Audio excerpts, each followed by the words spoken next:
Azania kuja kusema machache. Naomba pia niendelee kutambua mchango kutoka kampuni ya MIC Tanzania Limited. Hawa ni wamiliki wa kampuni za simu ya Tigo. Tunawashukuru, naomba tuwapigie makofi. Lakini pia wadhamini wengine ni Jan International Limited, naomba tuwapigie pia makofi. Tanzania Communication Regulatory Authority TCRA, naomba tuwapigie makofi. King Lion Investment Company Limited, tunashukuru kwa udhamini wenu, naomba tuwapigie makofi. Vodacom Tanzania Limited, naomba pia tuwapigie makofi, asanteni kwa udhamini. Movit Product Limited, asanteni sana. Multi Choice Tanzania, Tanzania Insurance Regulatory Authority TIRA, Yeher Machinery, National Health Insurance Fund NHIF, Posta Tanzania, GIZ Tanzania, Zanzibar Insurance Corporation, Tujijenge Tanzania Financial Services, Workers Compensation Fund, Tanzania Gaming Board, National Insurance Corporation, Group 6, NSSF, PSSF, pamoja na PBZ. Naomba tuwapigie makofi kwa ujumla wao. Na wakati huo basi nimkaribishe Bi Esther Manyenya, mkurugenzi mkuu wa Benki ya Azania, kuja kusema machache. Bi Esther, karibu sana.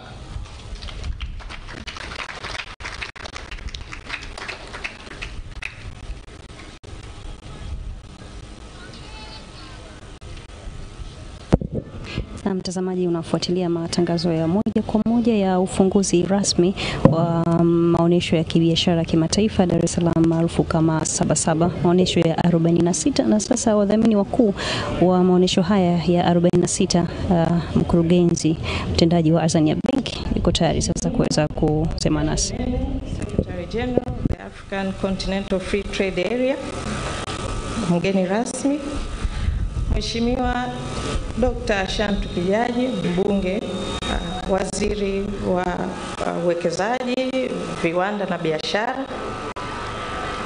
Mheshimiwa Ambassador Liberata Muamura, waziri wa mambo ya nje na East Africa Cooperation. Samahani, ndani yangu imeandikwa Kiingereza na translate. Mheshimiwa Omari Saidi Shabani, Minister of Trade and Industry Development Zanzibar. Honorable Ministers and Deputy Ministers. Mheshimiwa Engineer Zena Ahmed Said, Permanent Secretary Zanzibar, Chief Secretary Zanzibar, waheshimiwa Permanent Secretaries, Mheshimiwa Ras, Ms. Latifa Mohamed, Director General Tantrade, distinguished guests, ladies and gentlemen, a very good afternoon to you. Naomba niendelee kwa Kiingereza kwa sababu nilikuwa nimeandika kwa Kiingereza. Azania Bank is honored to be part of this Dar es Salaam International Trade Fair and welcomes you to this year, shortly known as DITF, under the theme Tanzania, your best destination for business investment. Honorable guest of honor, Azania Bank is owned 99% by the social security schemes, together with a group of minority shareholders and EADB. Our main shareholder, my bosses are here, PSSF, NSSF, NHIF, WCF, and EADB. Honorable guest of honor, we are very happy to be here and honored. Azania Bank has been promoting investment opportunities in Tanzania through Wekeza Tanzania, a TV program with Tanzania Broadcasting Corporation whereby we are in line with the sixth government of Her Excellency, the President of United Republic of Tanzania, Mama Samia Suluhu Hassan, to promote investment in Tanzania. Tanzania has been a forefront in facilitating trade in strategic areas. We are financing AMCOs, which are trade unions. For the past 5 years, we have issued more than 10 billion loans to support more than 250 farmers in various value chains. In supporting the government effort to reduce deforestation, Tanzania Bank has been able to purchase 2 ships for the importation of LPG gases with 7 metric tons. That is more than the monthly demand of 12,000 metric tons. The excess is now being exported to other East African countries and Central Africa, so we are exporting gas from Tanzania. Tanzania has been able to issue mortgage loans at single digit. We collaborated with NHC and the government of Tanzania, whereby it was able to reduce the rates from the rates that are normally given in the market. So with more collaboration, we expect, as per the wishes of Her Excellency, the President of the United Republic of Tanzania, Mama Samia Suluhu, so that we have more affordable financing. Tanzania has also been supporting small-scale industries through Viwanda scheme in collaboration with NSSF, SIDO, VETA, and the Economic Council. And a good number of players in the industry have been supported, whereby we have issued a total of 5 billion loans for various industries. Honorable Guest of Honor, through the past years, Tanzania's journey has been to support businesses and investment.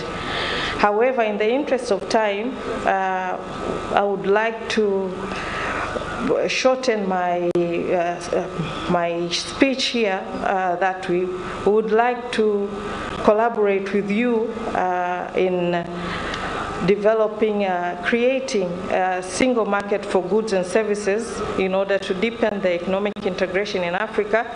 We can join to facilitate Pan-African payments and settlement system for traders, hence addressing the challenge of foreign currencies among the business counterparties. Finally, I would like to thank TanTrade for giving us this opportunity, and also would like to welcome you to Tanzania, and would like to welcome you to Tanzania, your best destination for business and investment. Karibu sana.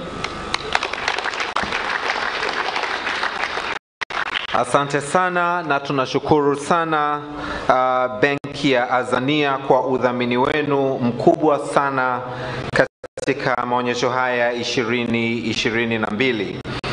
Mheshimiwa mgeni rasmi, waheshimiwa mawaziri, meza kuu, wageni waalikwa, mabibi na mabwana, tunaendelea kuona, na mkurugenzi hapa amesema sasa hivi kuna ubunifu mkubwa, lakini pia Rasa alisema ambao unaendelea kufanywa na TanTrade chini ya uongozi mahiri sana wa Bilatifa Hamis pamoja na timu yake.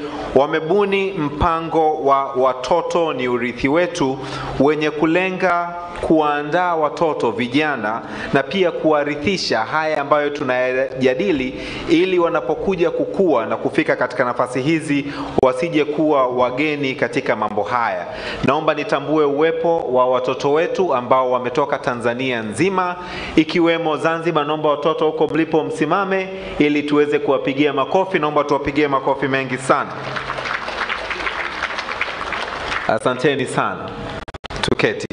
Naomba sasa kwa heshima kuu nimkaribishe kwenye podium pale Mheshimiwa David Kihenzile, mbunge ambaye ni mwenyekiti wa kamati ya bunge, viwanda, biashara na mazingira. Salamu zake. Karibu Mheshimiwa David. Naomba tumpigie makofi.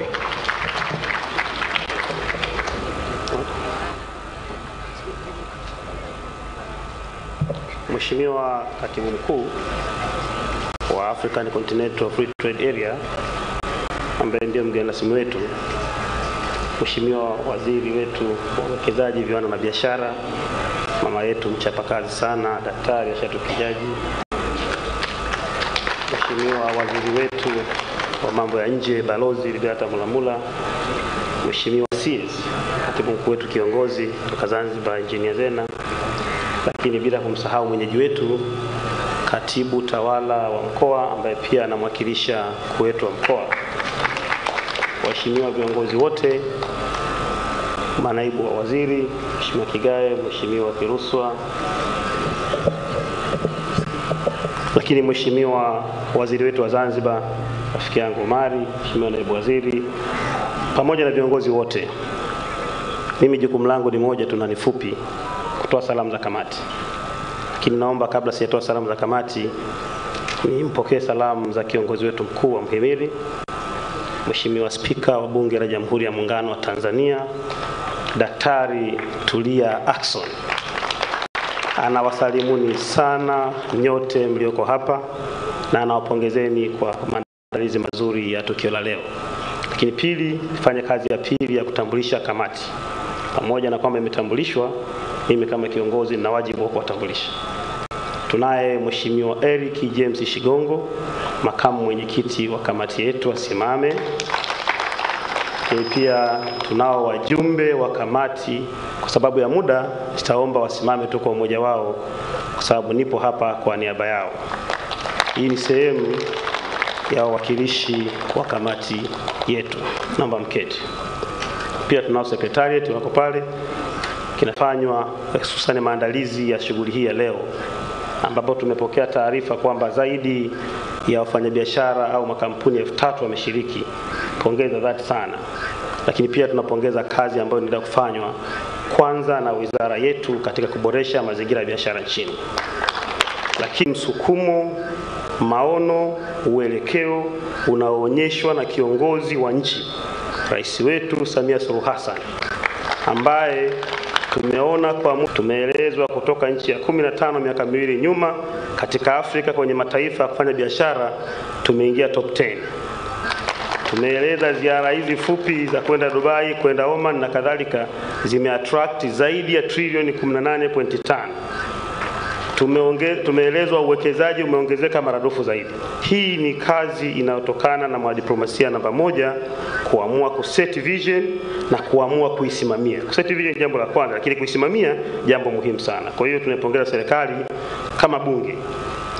Lakini pia pamoja na hiyo, tumia nafasi hii pia kueleza mambo kwa ufupi sana. Sisi sote ni mashahidi. Tunaishi na tumebarikiwa kuwa kwenye taifa tajiri lenye kila aina ya rasilimali. Tukianza kuangalia kwenye sekta ya utalii, hakuna nchi iliyobarikiwa vivutio vya asili vya utalii barani Afrika kama Tanzania. Duniani tunazidiwa na Brazil peke yake. Tulisema mwaka jana, Mheshimiwa Waziri, wakati huo waziri alikuwa ni Profesa Kitila. Ukija hata kwenye mifugo, tunayo mifugo ng'ombe zaidi ya milioni 33, na hivyo barani Afrika ni nchi ya pili. Tuna mbuzi zaidi ya milioni 7, tuna nguruwe zaidi ya milioni 4, tuna mayai zaidi ya bilioni 4. Yaani kwa ujumla kitu kama taifa. Na wasalimu kwa jina la Jamhuri ya Muungano wa Tanzania. Yaani hapo nimezungumza mayai ya ndege, mayai ya kuku, mayai ya samaki, mayai ya mbalimbali yakikusanywa ya ardhini na nchi kavu. Mheshimiwa Katibu Mkuu na mawaziri, hiyo ni fursa nzuri sana kwa ajili tukiamua kutekeleza sera yetu ya uchumi wa viwanda. Kilimo chetu, ardhi inayofaa kwa kilimo ni zaidi ya 93%. Hizo zote ni fursa ambazo tunazo kama taifa. Hivyo tunaendelea kuwasihi wenzetu mlioko serikalini kuendelea kuweka mkazo na msisitizo, tukiamini kwamba kilimo peke yake na mifugo kwa sasa kinatoa 60% ya malighafi. Tukiziwekeza vizuri sekta hizi zinaweza kuwasaidia Watanzania wanaotegemea sekta hizi ambao ni 80%. Kwa kuna uhusiano wa moja kwa moja, Mheshimiwa Mwenyekiti au Mheshimiwa Katibu Mkuu. Maombi yetu ni kwa sababu tunazo fursa kama tatu. Moja, tumeridhia mkataba mwaka jana wa African Continental Free Trade Area ambapo tunaruhusiwa kwenda kuuza bidhaa kwenye ukanda wote huu wa Afrika. Tunalo soko la SADC, tunalo soko la Afrika Mashariki na Kongo imejiunga kwetu. Zote hizi ni fursa kwetu kama Tanzania. Sasa sikueleza kwenye madini, sikueleza kwenye maeneo mengine. Kwa hiyo maombi yetu ni mambo mengi. Moja, kasi ya utekelezaji wa blueprint iongezeke zaidi ili kero mbalimbali za wafanyabiashara ziweze kutafutiwa ufumbuzi. Watu wa nje wanaipenda Tanzania, wafanyabiashara wetu wanapenda kuwekeza hapa, na tunaridhika na kasi iliyopo, lakini iongezeke zaidi ili influx ya watu iongezeke zaidi katika kuwekeza kwenye nchi yetu. Pili, kutazama sera zetu mbalimbali ambazo zimepitwa na wakati. Sisi kama wabunge ambao ni wawakilishi wa wananchi, tunaamini tukifanyiwa kazi sera mbalimbali zilizopitwa na wakati inaweza kuwasaidia watu kuongeza kasi zaidi kwa ajili ya utekelezaji. Tatu, wimbo wetu mkubwa wa miaka yote, tunatamani kuona na kushuhudia mradi wa Liganga na Mchuchuma ukianza kutekelezwa. Kama unavyofahamu Mheshimiwa Waziri na kiongozi wetu mtendaji mkuu, Liganga na Mchuchuma viko katika mkoa wa Njombe. Hapa kuna makaa ya mawe deposit ya tani zaidi ya milioni 428. 60 kilomita mbele kuna mlima mkubwa wa chuma. Ndani yake una vanadium, una titanium, una chuma, una kila kitu mle ndani. Haya makaa ya mawe yakiyeyushwa vizuri yanaweza kuzalisha megawati 600 na 250 itaingia kwenye gridi ya taifa, 350 inaingia kwenye kuyeyusha chuma. Na moja ya bidhaa ambayo imekosti hela nyingi za Watanzania ni kununua chuma, kuagiza kutoka nje. Tunaiomba, tunaishauri serikali, sisi kama kamati na sehemu ya wabunge, hili jambo lianze kutazamwa kwa kasi zaidi liweze kutekelezwa. Lakini pia ushauri mwingine wa kawaida kama kuboresha bandari yetu ili watu waweze kuvutiwa kuleta bidhaa zao zaidi kupitia kwenye bandari yetu ya Tanzania. Mwisho lakini namba 5, sisi kama moja ya wasemaji wafanyabiashara tumesikia kauli ya kiongozi wetu, tunajua dhamira ya kiongozi wetu, tunatambua maono ya kiongozi wetu. Aliwahi kusema akiwa Kagera, madeni ya nyuma mlikuwa wapi wakati wanalimbikiza? Acheni, anzeni hapa kwenda mbele. Tunatamani kuona wanaohusika wakiweka sera, wakiweka mikakati ya kuanza kutekeleza agizo hilo lililotolewa na kiongozi wetu kwa ajili ya kuendelea kuwabuguzi wafanyabiashara wanaodaiwa miaka 20 nyuma, miaka 15 nyuma, kwa sababu tunaamini kwa kufanya hivyo inaweza kuwatoa hata mambo ya rushwa. Baada ya maelezo hayo, niwashukuru sana kwa fursa hii. Asanteni sana na Mungu awabariki.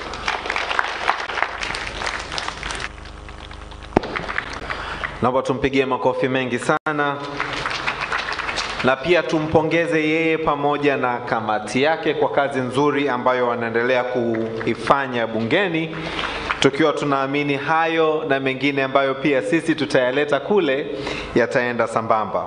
Nina heshima sasa kubwa sana kumkaribisha Mheshimiwa Waziri wa Biashara na Maendeleo ya Viwanda, ndugu yangu Omar Said Shabani, mwakilishi kutoka Baraza la Wawakilishi Zanzibar, aweze naye kutupa salamu zake. Naomba tumpigie makofi mengi sana na Mheshimiwa Omar Said Shabani. Karibu sana. Asante. Your Excellency, my brother Ukele Mene, Secretary General of Secretariat of African Free Continental Trade Area, Honorable Liberata Mulamula, our Minister of Foreign Affairs and East African Cooperation, my counterpart, Dr. Shatu Kijaji, Minister of Investment, Trade and Industry, Chief Secretary, Revolutionary Government of Zanzibar, RAS of Dar es Salaam regions, ladies and gentlemen, all ministers present, principal secretaries, and other distinguished guests, good afternoon. Your Excellency, we're very glad that you could spare some time with us this afternoon. We will always treasure your memories and your presence among us. Welcome back to Tanzania. Your Excellency, the task assigned to me this afternoon is to give a remarks from Zanzibar. Though the program doesn't show my remarks and message, either to that from Zanzibar should be directed to who, but I guess it's to participants and to you, your guest of honor, my brother, Mkele Mene. And this is what I'm prepared to do this afternoon.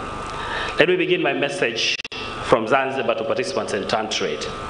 I want to sincerely congratulate everyone, from exhibitors, visitors, and organizers, for your tireless effort to take role in making this 46th Dar es Salaam International Trade Fair more successful and relevant trading platform. You have continued to provide trading and marketing space to many entrepreneurs and manufacturers from Tanzania and beyond. As the Revolutionary Government of Zanzibar, through Ministry of Trade and Industrial Development, is undertaking a project to build the trade fair grounds similar or better than this Biashara Sabasaba grounds in Fumba area at the outskirts of Stone Town.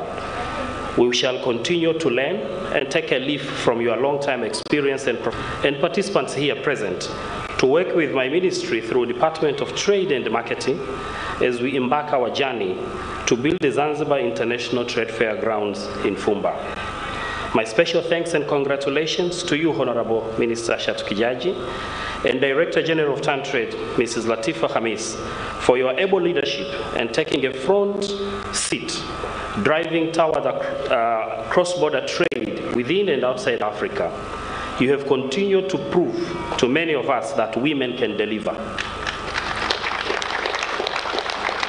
The second part of my message is to you, my brother and guest of honor, Your Excellency Mkele Mene. The Continental ambitions to deeper and broader integration in terms of trade is irreversible, as demonstrated by flagship programs, particularly African Continental Free Trade Area, among others. Trading under this agreement will benefit our countries in at least 5 mutual reinforcing ways.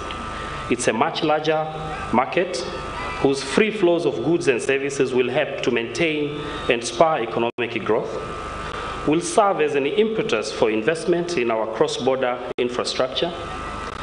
The prospects of the larger markets and supporting infrastructure will spur industrial development, but also the signal of larger markets will help us to stimulate trade services. However, these privileges and opportunities do not come on silver plate. A country needs to have strategies to benefit from the opportunities and privileges associated with the Continental Free Trade Area. But also, the country does not need to become the dumping place for products coming from other African nations within the continent. And third, manufacturers, our manufacturers, needs to become competitive players of intra-Africa trade. For small island states like Zanzibar, there might be a threat of becoming a trading zone instead of manufacturing zone. I'm very happy to learn from you.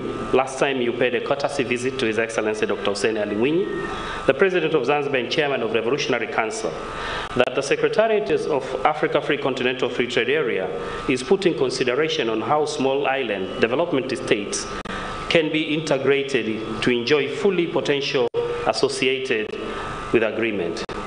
It's unfortunate, however, the assessment and report by International Economics Consulting Limited on this subject does not cover Zanzibar.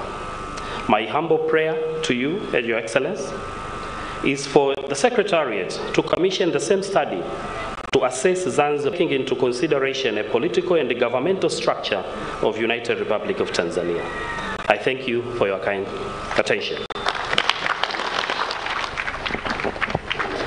Asante sana Mheshimiwa Omar Said Shaban, mwakilishi Baraza la Wawakilishi ambaye pia ni waziri wetu wa biashara na maendeleo ya viwanda kutoka Zanzibar, kwa maneno mazuri sana. Tunashukuru sana. Tuendelee kutambua nafasi na kazi nzuri zinazoendelea kufanywa na balozi zetu ambazo zipo nje ya nchi zikituwakilisha vyema sana na kuvutia biashara lakini pia uwekezaji. Ya wakurugenzi wa TANTRADE aweze kusema aliyotuandalia, naamini pia ataitambua bodi yake, na kisha amkaribishe mheshimiwa waziri wetu wa mambo ya nje na ushirikiano wa Afrika Mashariki kusema na adhara hii, lakini pia akiwa anakuja kusema ajue kabisa viwanda Serikali ya Mapinduzi Zanzibar, Mheshimiwa Balozi Liberata Mulamula mbunge, Waziri wa mambo ya nje na ushirikiano wa kimataifa, waheshimiwa mawaziri wote mliopo hapa katika siku ya leo, Mheshimiwa Exaud Oneka Kigahe mbunge, naibu waziri wa uwekezaji, viwanda na biashara, na pia natambua waheshimiwa manaibu wa waziri wote mliopo hapa,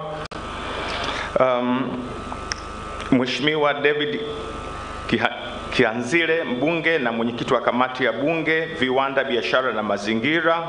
Napenda pia kutambua wajumbe wote wa kamati, Dr. Zena Saidi, katibu mkuu kiongozi Serikali ya Mapinduzi Zanzibar, mwakilishi wa mkuu wa mkoa wa Dar es Salaam RAS, na pia napenda kutambua uwepo wa wakuu wa mikoa wote waliopo hapa. Napenda kutambua wakuu wa wilaya wote waliopo hapa, Profesa Godke, katibu mkuu Wizara ya Uwekezaji, Viwanda na Biashara. Napenda pia kutambua makatibu wakuu wote na manaibu katibu wakuu wote waliopo hapa katika siku ya leo, waheshimiwa mabalozi na wakuu wa mashirika ya kimataifa, Bi Latifa Mohamed Hamis, mkurugenzi mkuu wa Tantrade, Angelina Galulas kama yupo, mwenyekiti mwakilishi wa sekta binafsi Tanzania, Bi Esther Mangenya, mkurugenzi mtendaji Benki ya Tanzania na mdhamini mkuu wa maonesho ya 46 wa biashara ya kimataifa Dar es Salaam. Niliambiwa pia DPS, Deputy Permanent Secretary from Kenya, yupo around, kama yupo tunatambua uwepo wake. Viongozi wa vyama vya siasa na dini mliopo hapa, viongozi wa mashirika ya umma na binafsi. Napenda kutambua management ya wizara na Tantrade. Naomba nitambue pia wajumbe wa bodi na wakurugenzi. Naomba tusimame tuwapungie mkono washiriki. Ndugu washiriki wa maonesho, wageni waalikwa, wanahabari, mabibi na mabwana, ninawasalimu kwa jina la Jamhuri ya Muungano wa Tanzania. Mheshimiwa mgeni rasmi, kwanza kabisa napenda kuchukua fursa hii kumshukuru Mwenyezi Mungu mwingi wa rehema kwa kutukutanisha mahali hapa na kutuwezesha kushiriki maonesho haya 46 ya biashara ya kimataifa ya Dar es Salaam tukiwa na afya njema. Pili, napenda kwa niaba ya bodi, management na wafanyakazi wa Tantrade, ninayo heshima kubwa kukushukuru wewe mgeni rasmi kwa kutenga muda wako adhimu na kukubali kushiriki nasi katika hafla hii ya ufunguzi wa maonesho 46 ya biashara ya kimataifa Dar es Salaam. Asante sana. Mheshimiwa mgeni rasmi, napenda kuchukua nafasi hii kumshukuru Mheshimiwa Dr. Shatu Kijaji mbunge, waziri wa uwekezaji, viwanda na biashara, pamoja na management ya wizara kwa namna ambavyo wameshiriki na kufuatilia kwa ukaribu kila hatua ya maandalizi ya maonesho haya. Namshukuru pia Mheshimiwa Balozi Liberata Mulamula, waziri wa mambo ya nje na ushirikiano wa Afrika Mashariki, pamoja na balozi wa Tanzania nje ya nchi kwa kukubali kushirikiana nasi katika maandalizi ya maonesho haya na katika kuratibu misafara ya wanunuzi wa kimataifa kutoka nchi 7 ambayo ni Jamhuri ya Demokrasia ya Kongo, Rwanda, Burundi, Vietnam, Indonesia, Misri na Pakistan. Wanunuzi wapatao 70 kutoka nchi hizo watapata nafasi ya kukutana na wafanyabiashara wazalishaji wa biashara za Kitanzania ambazo ni pamoja na vifaa vya ujenzi, dagaa, matunda, mwami, korosho, kahawa, chai, tumbaku, nafaka, mbaazi na pamba ili kuingia katika makubaliano ya biashara na uwekezaji. Mkutano baina ya wafanyabiashara hao utafanyika tarehe 5 Julai 2022 hapa Dar es Salaam. Hivyo nitumie nafasi hii kuwakaribisha wafanyabiashara wa Tanzania kutumia fursa hii kikamilifu. Mheshimiwa mgeni rasmi, kwa namna ya kipekee kabisa nimshukuru Dr. Edwin Mhede, afisa mtendaji mkuu wa wakala wa mabasi yaendayo haraka, pamoja na watendaji wote wa DART, kwa kukubali kuanzisha huduma ya mabasi yaendayo kwa haraka mwendo kasi katika kipindi hiki cha maonyesho kuanzia tarehe 28 Juni hadi 13 Julai 2022. Kupitia huduma hii watembeleaji wa maonesho haya wanasafirishwa na mabasi ya mwendo kasi kutoka Gerezani na Mbagala rangi 3 kuja Sabasaba na kisha kuwarudisha. Utaratibu huu umeleta urahisi mkubwa wa usafiri kwa watembeleaji wa maonyesho. Niwashukuru pia wazazi na walimu wa shule za sekondari kutoka wilaya ya Babati, Ruangwa, Bahi na Kaskazini B Unguja, Pemba na Dar es Salaam kwa kubali mwaliko wetu wa kuwaleta wanafunzi katika ziara ya kutembelea maonesho haya kupitia programu ya Watoto Wetu Urithi Wetu, ambapo watapata uelewa juu ya jukwaa hili la biashara, watajifunza kwa vitendo juu ya ujasiriamali, majukumu ya taasisi za serikali na kupata ufahamu kutoka mataifa yanayoshiriki maonesho haya. Programu hii imeanza kufanyika tarehe 2 na itahitimishwa tarehe 5 Julai. Kipekee kabisa nitoe shukrani zangu za dhati kwa wadhamini wakuu wa maonyesho haya, Tanzania Bank pamoja na MIC Tanzania Tigo. Asanteni kwa kusimama pamoja nasi na kuhakikisha shughuli hii zinafanyika kwa ufanisi. Na washukuru wa Safi FM kwa kubali kushirikiana nasi na kuhakikisha taarifa ya maonyesho haya zinawafikia Watanzania sehemu mbalimbali nchini. Vile vile nichukue nafasi hii kuwashukuru wadhamini wengine wote waliojitoa kwa hali na mali kufanikisha uratibu wa maonesho haya, wakiwemo Group 6 National Insurance Corporation, Wasafi FM, Jan International, Tanzania Communication Regulatory Authority, King Lion Investment Company Limited, Vodacom Tanzania, Mfuko wa Taifa wa Bima NHIF, Multi Choice Tanzania, Shirika la Bima la Zanzibar, Benki ya Watu wa Zanzibar, Year Machinery, Move It Products Limited, Tanzania Insurance Regulatory Authority, Mokuba Enterprises Limited, Shirika Utangazaji Tanzania, Channel 10, Tanzania Standard Newspapers, Sahara Media, Global Publishers na Upendo Media. Bodi ya wakurugenzi wa TanTrade na wafanyakazi wa TanTrade, tunauthamini sana mchango wenu na tunawashukuru sana kwa utayari wenu na kuwaomba msichoke kushirikiana nasi katika matukio mbalimbali ya kukuza sekta ya biashara nchini. Asanteni sana. Mwisho lakini sio kwa umuhimu, ni washukuru washiriki wote kutoka sekta binafsi na umma pamoja na watembeleaji wa maonyesho haya, kwa sababu bila wao maonyesho haya yasingefana. Natoa wito kwa Watanzania wote kutembelea maonyesho haya. Karibuni sana. Mheshimiwa mgeni rasmi, maonyesho haya yalianza tarehe 28 Juni na yanatarajiwa kumalizika tarehe 13 Julai 2022, yakiwa na kauli mbiu Tanzania mahali sahihi pa biashara na uwekezaji. Kauli mbiu hii inalenga kutambua umuhimu wa mchango wa sekta ya uwekezaji na biashara katika kukuza diplomasia ya uchumi baina ya Tanzania na nchi nyingine. Mheshimiwa mgeni rasmi, kwa kuwa maonyesho haya yanatimiza miaka 46 mwaka huu, ninaomba kueleza historia yake kwa kifupi. Chimbuko la maonyesho haya ni maonyesho ya kitaifa ya kilimo, yaani National Agricultural Trade Fair, yaliyofanyika mwaka 1962. Maonyesho haya yaliendelea kukua na kuvutia washiriki wengi zaidi, wakiwemo wafanyabiashara wakubwa nchini.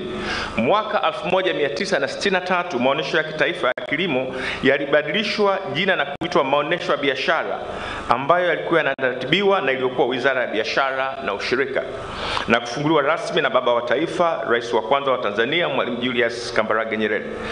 Ilipofika mwaka 1977, maonesho haya yalibadilishwa jina na kupandishwa hadhi kutoka maonesho ya kitaifa na kuwa maonyesho ya biashara ya kimataifa ya Dar es Salaam.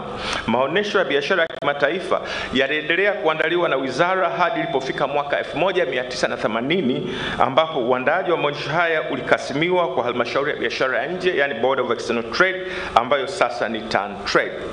Shabaha kuu ya maonyesho haya ilikuwa ni kutangaza bidhaa na huduma za kibiashara na kuwakutanisha wafanyabiashara wa ndani na nje kwa gharama nafuu.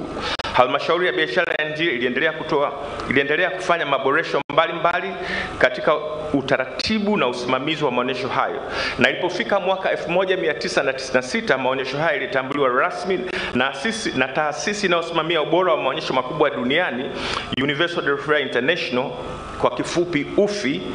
TanTrade ni mwanachama wa taasisi hiyo tangu mwaka 1977 na imeendelea kupata hati safi ya uratibu wa maonyesho kutoka UFI.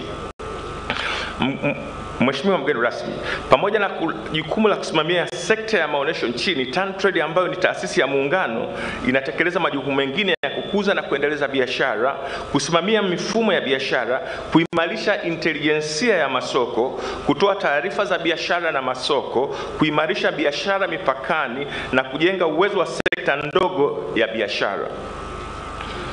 Kwa upande wa Zanzibar, TanTrade inashirikiana na Serikali ya Mapinduzi Zanzibar katika kuendeleza na kukuza biashara ya nje.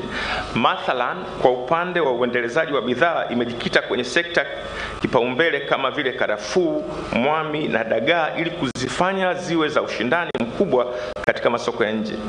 Mheshimiwa mgeni rasmi, maonesho mwaka huu yana utofauti mkubwa na maonyesho yaliyopita kutokana na uwepo wa vionjo tofauti zikiwemo programu mbalimbali zilizoandaliwa kwa ufanisi na zilizovutia watembeleaji na washiriki wengi zaidi. Programu hizo ni pamoja na msafara wa wanunuzi na uwekezaji, mikutano ya wafanyabiashara, program ya Total Industrial Solution, program ya watoto wetu urithi wetu, dawati la kuboresha mazingira ya biashara blueprint kupitia kliniki ya biashara, siku ya taifa India, maadhimisho ya miaka 41 ya SUMA JKT, siku ya ushirika na siku ya kongani ya batiki. Programu hizi zinawapa fursa wadau kunadi bidhaa zao na kujifunza kupitia wadau mbalimbali ndani na nje ya nchi. Mheshimiwa mgeni rasmi, baada ya kusema hayo, sasa nichukue nafasi hii kumkaribisha Mheshimiwa Balozi Liberata Mulamula, mbunge, waziri wa mambo ya nje na ushirikiano wa Afrika Mashariki, ili aongee na hadhira hii. Karibu sana Mheshimiwa Waziri.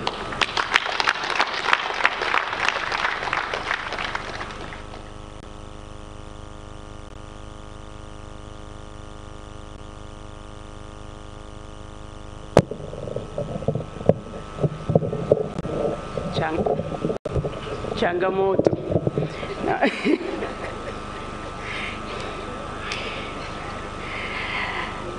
Mheshimiwa Wamkele Mena, our Secretary General for the African Continental Free Trade Area and the accompanying delegation, including one of our very own, Ms. Ali Manul Abdi, naomba usimame wakuone.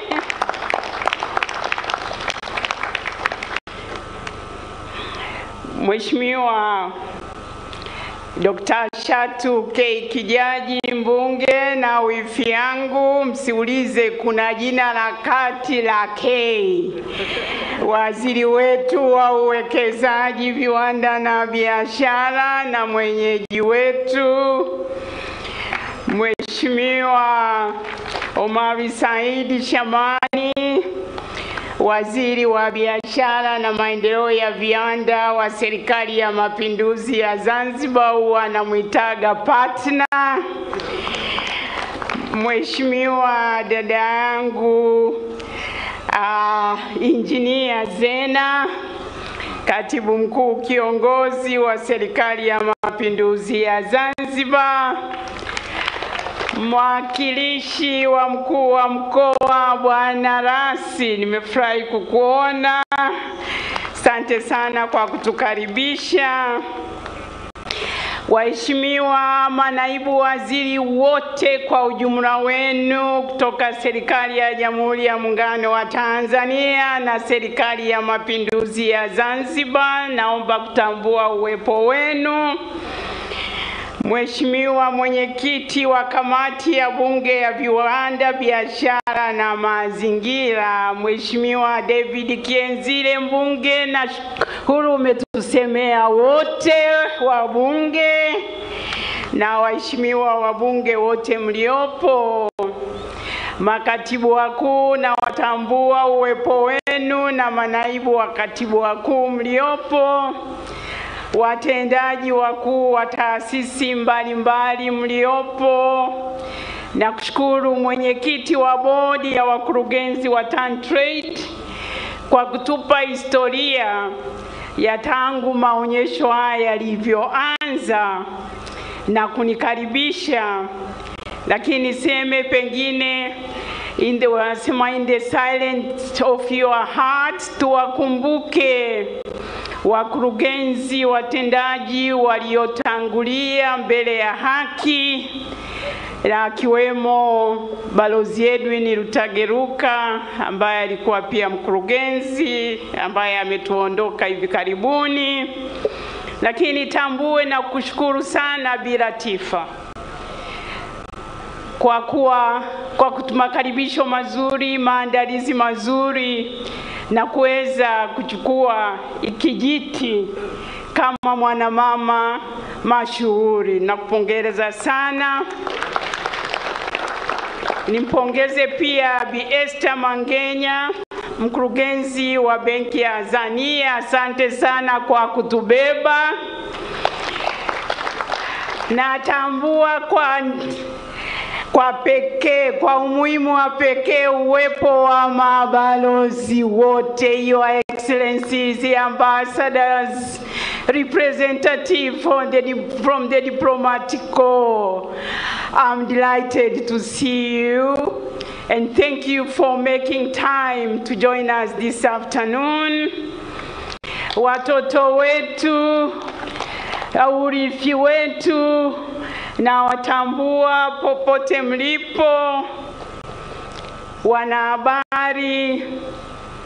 Let me start, my dear brother Wamkele, to assure you, I won't make a long speech. I know you are tired, crisscrossing our continent. You arrived in the early hours of today, but we'll try to keep you awake the Tanzania way. Karibu sana. Napenda pia ni wasalimu kwa ujumla kwa jina la Jamhuri ya Muungano wa Tanzania.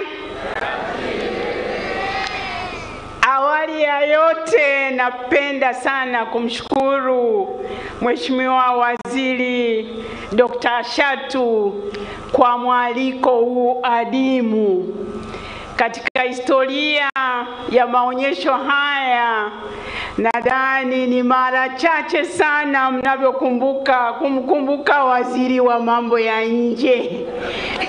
Manake kila mtu anasema huyu mambo yake ya nje, lakini mambo yetu yanaanzia humu ndani.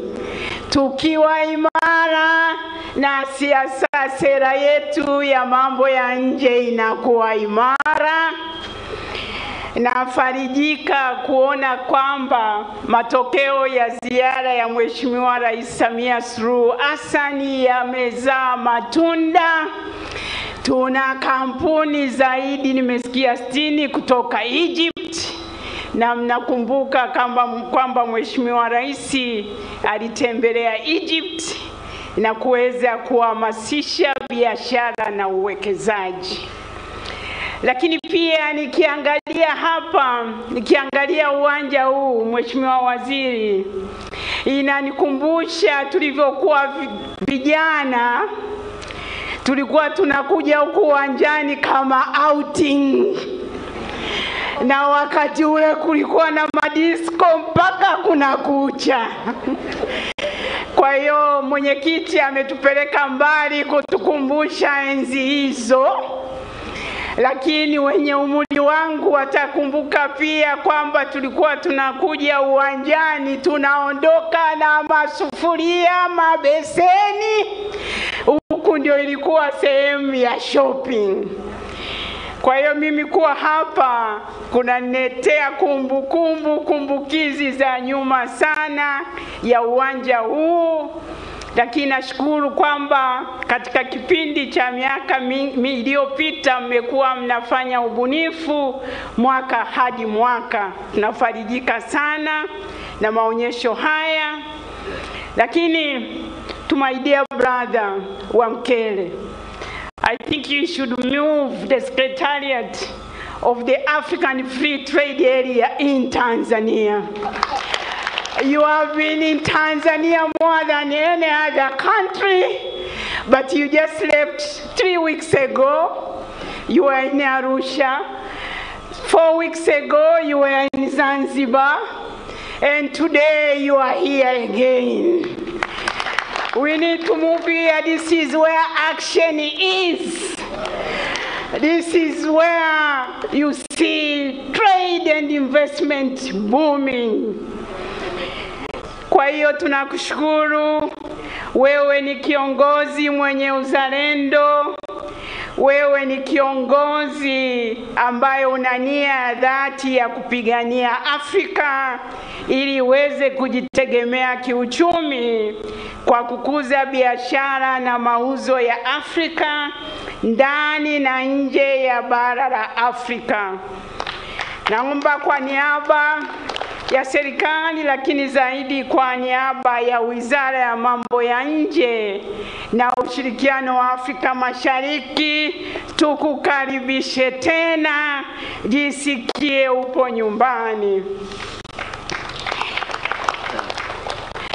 Excellencies, I just decided to make my speech in Swahili for one reason.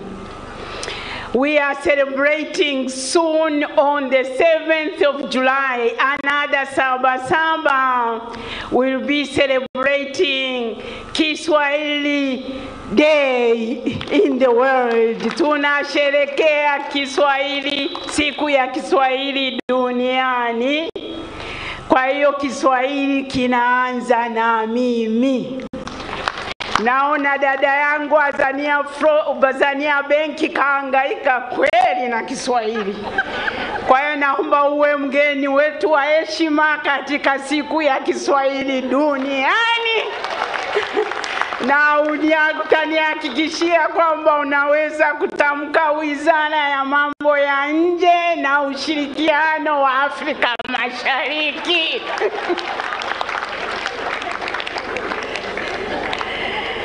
Mheshimiwa, before I end my remarks, I promise it's going to be short.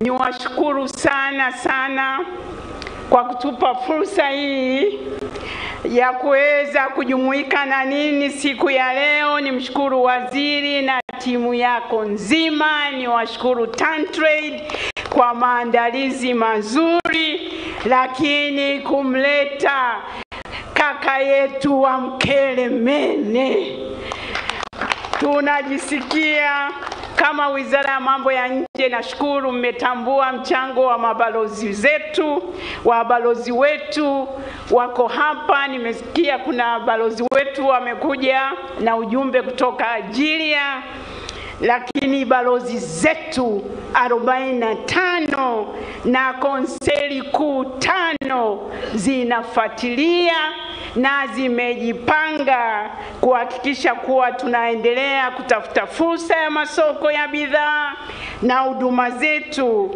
na kuendelea kuvutia wawekezaji na wafanyabiashara. Mheshimiwa Waziri wa Uwekezaji, Viwanda na Biashara, naomba kukuhakikishia kwamba tuko pamoja, kazi inaendelea. Asanteni sana.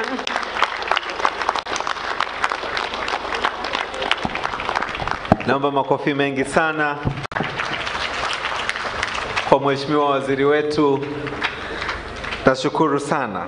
Balozi namba 2 huyu baada ya mama yetu Mheshimiwa Rais wetu. Mheshimiwa mgeni rasmi, waheshimiwa mawaziri, meza kuu, wageni waalikwa, mabibi na mabwana.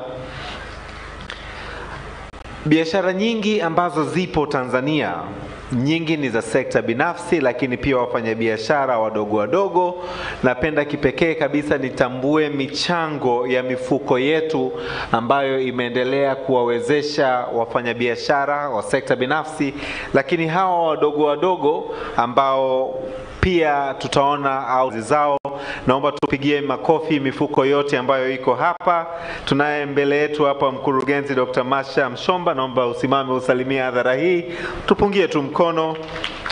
Lakini pia tunatambua mchango na uwepo wa PSSF, sijui kama mkurugenzi wetu yupo hapa, nashukuru sana. NHIF, mkurugenzi kama yuko hapa naye tutambue uwepo wake, lakini wapo na banda lao zuri sana, lakini pia Workers Compensation Fund tunatambua pia mchango wao mzuri sana. Nina heshima kubwa sasa, kabla ya kumkaribisha Mheshimiwa Waziri mwenyeji wetu, kumkaribisha Katibu Mkuu ili aweze kusalimia hadhara hii, Godius Kiarara, na aweze kumkaribisha Mheshimiwa Waziri Ashatu aweze kuongea na hadhara hii, na baada ya salamu zake aweze kumkaribisha mgeni wetu rasmi aweze kuongea na sisi. Karibu, naomba tumpigie makofi mengi sana Katibu Mkuu wetu. Mheshimiwa mgeni rasmi, waheshimiwa mawaziri, makatibu wakuu, Mheshimiwa Katibu Mkuu kiongozi wa Serikali ya Mapinduzi ya Zanzibar, wafanya biashara, wawekezaji, wenye viwanda, wageni waalikwa. Kazi yangu ni ndogo sana, naomba iwe fupi, ni kumkaribisha Mheshimiwa Waziri ambaye atatoa hotuba kwa niaba ya serikali, kwa niaba ya wizara, kwa mimi sitakuwa na hotuba, na baadaye atamkaribisha mgeni rasmi. Kweli tumempokea saa 10 alfajiri, tunamshukuru sana, na wengine wote ambao wamesaidia katika hafla hii. Kwa vile mtendaji, nitatoa takwimu chache sana ambazo ni muhimu kama take home, kazi kubwa ambayo Mheshimiwa Rais amekuwa akifanya katika mwaka mmoja na miezi mitatu plus, ambazo zimetushtua, ni vizuri tukazishare. Uwekezaji umepanda sana, tumefikia bilioni 9 ambao ni uwekezaji wa miaka 10 kwa rekodi za kawaida. Average huwa ni 1 billion per year. Kwa hiyo ni vizuri tuziseme, tusipozisema sio hatumpi ile kwamba tumrejeshe kwake anachokifanya kinaleta nini. Lakini miradi ambayo tumekusanya ni 380 ambayo iko registered. Miradi ambayo tunaisema ina maana tayari imeshakuwa registered, ipo katika vitabu, sio ile ambayo ipo katika mchakato. Ukiweka iliyopo katika mchakato hatutasema hiyo figa mpaka itakapofikia. Lakini kitu kingine ambacho tulidhani muhimu tukizungumze ni kupanda sana kwa mauzo yetu ya nje. Tumefikia bilioni 10.2 US dollars. Hicho ni kiwango kikubwa sana kwa wanaofuatilia biashara katika nchi za Kiafrika. Sijafanya tathmini, lakini kwa East Africa hatutaki kusema, tuna majirani hatujui, lakini tunaamini ni figa ambayo basi tujivunie. Lakini vingine kikubwa darakani, kazi ya kwanza ilikuwa ni ziara ya Kenya. Tulikuwa na vikwazo 64.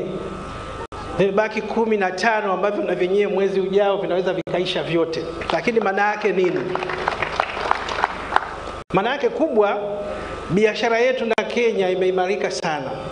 Lakini kwa wachumi wanajua ni surplus, tuna positive. Kwa maana gani? Tunauza zaidi kuliko kununua.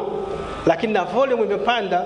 Tulikuwa tunaangalia jana, Mheshimiwa mgeni rasmi, tumekuta katika region nzima tuna positive trade balance. Tulikuwa tujiassess. Kwa hiyo nataka kusema katika mwaka mmoja na miezi mitatu, kazi kubwa.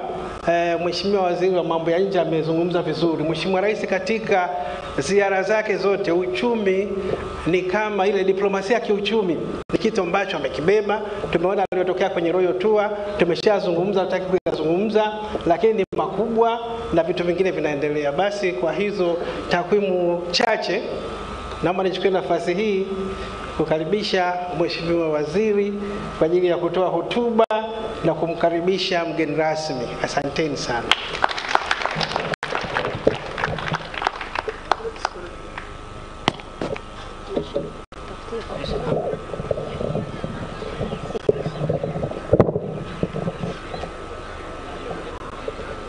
Si mnaniona lakini? Maana wifi yangu alisema changamoto hamkumuelewa. Sasa lakini mmemuona na mimi mnaniona, tunaendelea. Mheshimiwa Wamkele Mene, Katibu Mtendaji wa Secretariat ya Eneo Huru la Biashara Afrika, Mheshimiwa Balozi Lebarata Mulamula, Waziri wa Mambo ya Nje na Ushirikiano wa Afrika Mashariki, lakini umesisitiza ni wifi yangu na mimi nasisitiza hivyo.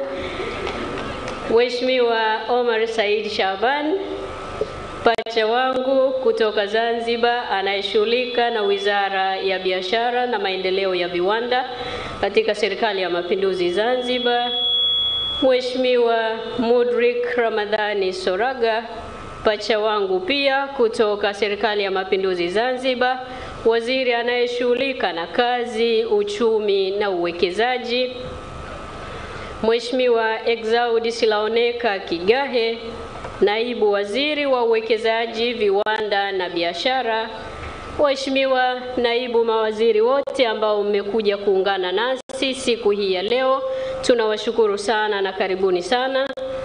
Waheshimiwa wabunge wenzangu, tukiongozwa na Mheshimiwa David Mwakiposa Kihenzile, mwenyekiti wa kamati ya kudumu ya Bunge ya Viwanda, Biashara na Mazingira, tumepokea maelekezo yako na kama serikali tunakwenda kuyatekeleza. Bwana Hassan Abbas Rugwa, katibu tawala wa mkoa wa Dar es Salaam, anayemwakilisha Mheshimiwa mkuu wa mkoa wa Dar es Salaam. Lakini nikitambua sana dada yangu, ndugu yangu, Mheshimiwa Rosemary Senyamule, mkuu wa mkoa wa Geita, pamoja na Mheshimiwa DC wetu, natambua kazi nzuri mnayoifanya ya maonyesho ya biashara kule Geita, na nashukuru sana kwa uwepo wenu kwenye hafla hii ya leo. Asanteni sana. Mheshimiwa Mhandisi Zena Ahmed Said, katibu wa Baraza la Mapinduzi na katibu mkuu kiongozi wa Serikali ya Mapinduzi ya Zanzibar, katibu mkuu Profesa Godius Kahiarara, katibu mkuu Wizara ya Uwekezaji, Viwanda na Biashara, nikitambua uwepo wa makatibu wakuu wote ambao wapo, na muona ndugu yangu Zainab Chaula daktari, lakini manaibu makatibu wakuu, natambua uwepo wenu, karibuni sana sana.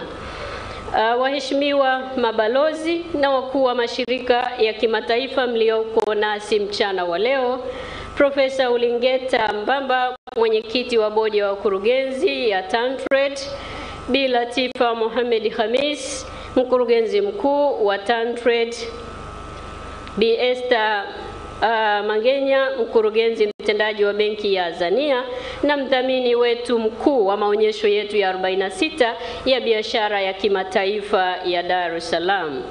Natambua pia na nimemuona kwa mbali wajumbe wa bodi, natambua uwepo wenu wa bodi yetu ya Tantrade, lakini natambua uwepo wa CRDB Bank na muona makamu mwenyekiti wa bodi ya CRDB Bank Profesa Neema, tunakushukuru sana.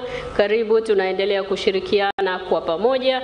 Viongozi wa vyama vya siasa pamoja na viongozi wa dini mliopo nasi hapa, viongozi wa mashirika ya umma, wakurugenzi wote pamoja na wakurugenzi wa sekta binafsi mlioko nasi, management na wafanyakazi wa wizara yetu ya uwekezaji, viwanda na biashara pamoja na taasisi yetu ya Tantrade, ndugu washiriki, wageni waalikwa, marafiki zangu wanahabari, mabibi na mabwana, Jamhuri ya Muungano wa Tanzania.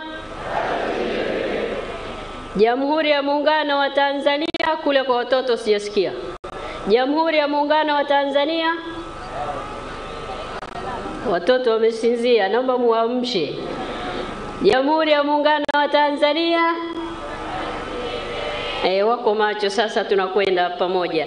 Mheshimiwa mgeni rasmi, kaka yetu wa Mkelemene, awali ya yote napenda kuchukua fursa hii kumshukuru sana Mwenyezi Mungu mwingi wa rehema kwa kuweza kutufikisha siku hii kubwa kwetu, ambayo tunafungua rasmi maonyesho yetu ya 46 ya biashara ya kimataifa hapa Dar es Salaam. Kwa upekee kabisa, binafsi na kwa niaba ya management ya wizara ninayoiongoza, napenda kutoa shukrani zangu za dhati kwako wewe Mheshimiwa wa Mkelemene, katibu mtendaji wa Secretariat ya eneo huru la biashara la Afrika, kwa kukubali kwako ombi letu la kuwa mgeni rasmi katika hafla hii ya ufunguzi wa maonyesho haya. Tunatambua kabisa kuwa una ratiba ngumu ya kutekeleza majukumu mbalimbali, na kwa heshima na umuhimu uliotupatia umekubali kujumuika pamoja nasi. Hii ni heshima kubwa sana kwetu sisi wa Tanzania, lakini pia kwa Mheshimiwa Rais wetu, mama yetu Samia Suluhu Hassan. Na ikumbuka ile siku wakati tunawasilisha ombi hili, tulikuwa Accra, Ghana, pale kwenye ofisi zako. Nilikuwa na wasiwasi mkubwa kwa sababu ulikuwa na siku 2 tu ulikuwa umetoka Tanzania, na tukakuwasilishia ombi hili na ukakubali. Wa Tanzania tuna deni kubwa kwako, tunasema asante sana sana. Kadhalika ni kushukuru sana kwa kutembelea baadhi ya mabanda ya waoneshaji na ushauri uliotupatia. Tulikuwa tukimaliza banda moja, tunaongea tunapokuja, ukieleza uchu wako wa kutaka kuona Waafrika tukifanya biashara ndani ya Afrika, tukizalisha bidhaa zetu wenyewe, tukiongeza thamani ya malighafi ambazo tumekuwa tukiziuza nje ya nchi zetu, na tukifanya biashara sisi wenyewe. Na ukaniha nao, na umeona wanawake, umewaona vijana, umewaona Watanzania tukishughulika kuongeza thamani ya malighafi zetu tulizonazo ndani ya nchi. Tunakushukuru sana, tumepokea ushauri wako wote. Sisi kama wizara tunakwenda kuusimamia, tunakwenda kutekeleza, na lengo likiwa tuwe wa kwanza kunufaika na faida ya eneo hili huru la biashara la Afrika ambayo unaiongoza wewe secretariat yake. Tunakushukuru sana sana. Mheshimiwa mgeni rasmi, napenda pia kuishukuru sana bodi yetu ya wakurugenzi, management na watumishi wa mamlaka ya maendeleo ya biashara Tanzania, TanTrade, kwa jitihada kubwa walizofanya kuhakikisha kwamba maonesho haya yanaandaliwa, kusimamiwa vizuri na kufanikiwa. Asanteni sana na pongezi nyingi kwenu. Niwashukuru sana viongozi mbalimbali wa kitaifa na kimataifa.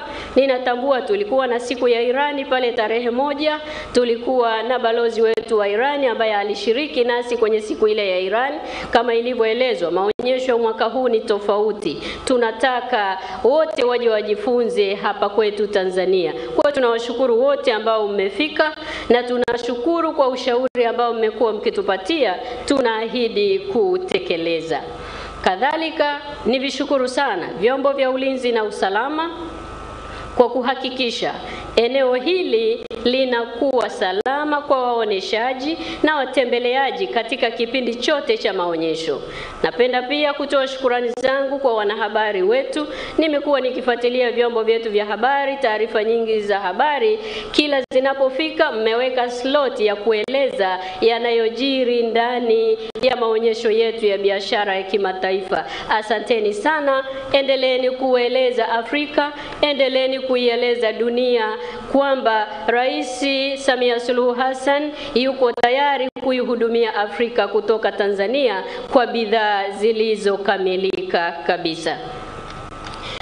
Ndugu mgeni rasmi, nashukuru pia wadhamini wetu wametamkwa hapa na mwenyekiti, na washukuru mno kwa kuwa nasi na kuwezesha yote haya kufanyika. Bila uwezo wa pesa tusingeweza kusimama hapa tulipo. Asanteni sana sana. Mheshimiwa mgeni rasmi, jukumu langu ni dogo tu na mimi nisingependa kurefusha hotuba yangu, lakini kabla sijakukaribisha niruhusu niseme maneno machache mbele yako na mbele ya Watanzania, ili kwa pamoja tuweze kuelewa wapi tunaelekea kama Wizara ya Uwekezaji, Viwanda na Biashara. Maelekezo waliotupatia Watanzania kupitia ilani ya Chama cha Mapinduzi tunayatekeleza kwa nguvu zetu zote. Mheshimiwa mgeni rasmi, maonesho haya yana kauli mbiu isemayo Tanzania mahali salama pa biashara na uwekezaji, ikilenga kutambua umuhimu wa mchango wa sekta ya uwekezaji na biashara katika kukuza na kuimarisha diplomasia ya uchumi baina ya Tanzania na nchi nyingine. Katibu mkuu amesema vizuri sana hapa kuhusu takwimu mbalimbali tangu serikali ya awamu ya 6 imeingia madarakani. Kibiashara tunafanya vizuri, kiuwekezaji tunafanya vizuri. Hivyo katika kutimiza kauli mbiu hii na azma hii ya serikali yetu ya awamu ya 6 chini ya uongozi makini wa Mheshimiwa Samia Suluhu Hassan, Rais wa Jamhuri ya Muungano wa Tanzania, inapambana kuhabarisha ulimwengu kuwa nchi yetu imedhamiria kufungua mipaka na rafiki ya uwekezaji na biashara katika fursa mbalimbali. Nikushukuru sana Mheshimiwa mwenyekiti wetu wa kamati, umesema vizuri tuharakishe kutekeleza blueprint, na hiyo ndio dhamira ya serikali ya awamu ya 6. Tumesimama imara kuhakikisha vikwazo vyote vya kibiashara na uwekezaji vinaondoka ili wafanya biashara wetu na wawekezaji waweze kufanya biashara vizuri. Na kwa hili mnamo mwezi Aprili sote tunafahamu mwaka 2022 Mheshimiwa Rais wetu alianza kwa kutangaza vivutio vya sekta ya utalii kwa mataifa mbalimbali ulimwenguni kupitia filamu ya Royal Tour iliyozinduliwa rasmi nchini Marekani. Kupitia filamu hii, Mheshimiwa Rais wetu amekuwa balozi mzuri sana wa kuisemea Tanzania na hivyo kuvutia uwekezaji na wawekezaji sio tu kwenye utalii bali pia katika sekta nyingine za kiuchumi. Ni dhahiri kwamba watalii wengi wakija nchini, uwekezaji na biashara pia vitashamiri. Na matunda yake tumeshaanza kuyaona, mbali na kusaini makubaliano mbalimbali na washirika wetu katika biashara. Wawekezaji wengi wameshafika nchini kwa ajili ya kuangalia fursa za uwekezaji na kufungua mipaka ya nchi zao kwa ajili ya bidhaa zinazotoka ndani ya taifa letu. Haya ni mafanikio makubwa sana tunayojivunia sisi kama wizara, lakini kama serikali, na kwa hili tunampongeza sana Mheshimiwa Rais wetu, mama yetu Samia Suluhu Hassan. Kadhalika tunafahamu Mheshimiwa Rais wetu alipotembelea nchi ya Umoja wa Falme za Kiarabu wakati wa maonyesho ya kimataifa ya Expo 2020, alikwenda pia Ubelgiji, alikwenda Ufaransa mwezi wa pili mwaka huu. Tulishuhudia kusainiwa kwa mikataba mbalimbali ya kibiashara na uwekezaji. Nini maana ya mikataba hii? Ni sisi wa Tanzania kuwa tayari kuhakikisha mikataba hii iliyosainiwa ya trilioni 17.35 pale Dubai wakati wa maonyesho, wakati wa siku ya Tanzania kwenye maonyesho yale, tunanufaika nayo. Tukae tayari, ajira nyingi zitatekelezwa. Trilioni 17 hizi ni ajira kwa watoto wetu. Trilioni 17 ni ajira kwa akina mama, na sote tumeona akina mama na vijana wetu wako tayari kwa ajili ya ajira na kuweza kushiriki katika biashara na uwekezaji ndani ya taifa letu. Na haya yote tunayaona kama ambavyo tumesikia maonyesho ya mwaka huu hapa tulipo tunayoyazindua leo yamevutia idadi kubwa ya washiriki wanaoonyesha aina mbalimbali za bidhaa wanazozalisha, huduma wanazotoa, lakini teknolojia walizonazo tayari na sisi tuweze kuzichukua ili tuweze kutengeneza bidhaa zetu ndani ya taifa letu. Tunazo jumla ya kampuni 3200 za ndani ambazo ziko ndani ya uwanja huu zikionyesha utayari wa sisi wa Tanzania kufanya biashara na Afrika, sisi wa Tanzania kufanya biashara na dunia. Lakini tunazo kampuni 180 kutoka nje ya Tanzania ambazo ziko na sisi kuonyesha bidhaa zao, kuonyesha teknolojia mbalimbali wanazotumia kuzalisha bidhaa zao ili na sisi tutumie teknolojia hizo kuzalisha. Tunayo maeneo mbalimbali ya industrial park, kongani za viwanda, tumewakaribisha waje wawekeze teknolojia hizo na wazalishe kwa ajili yetu sisi wa Tanzania, lakini wazalishe kwa ajili ya Afrika kupitia eneo huru la biashara la Afrika. Tuko tayari wa Tanzania, twendeni tukafanye kazi. Mheshimiwa mgeni rasmi, pamoja na bidhaa zinazoonyeshwa, lakini serikali yetu haiko nyuma na tumekupitisha, umeona kwenye banda letu pale la wizara, tunayo program tunayoita Total Industrial Solution. Nini maana ya programu hii? Maana ya programu hii ni kuwaonyesha Watanzania tuna uwezo wa kuzalisha mitambo ya viwandani, midogo ya saizi ya kati, lakini pamoja na mitambo mikubwa kwa ajili ya viwanda vidogo, viwanda vya kati na viwanda vikubwa. Niwakaribishe Watanzania wote mfike mje muone. Tunao mtambo wa shilingi milioni 6 tu ambao unaweza ukakuzalishia bidhaa nzuri na zikaenda duniani kwenda kuuzwa. Tunao mitambo mikubwa, tunao mtambo wa kuzalisha mafuta ya alizeti, mtambo wa kuzalisha mafuta ya mizaituni tunayo hapa kwa thamani ndogo tu ya milioni 60. Tunaionyesha pale, karibuni Watanzania mje muone na tuwekeze kwa pamoja.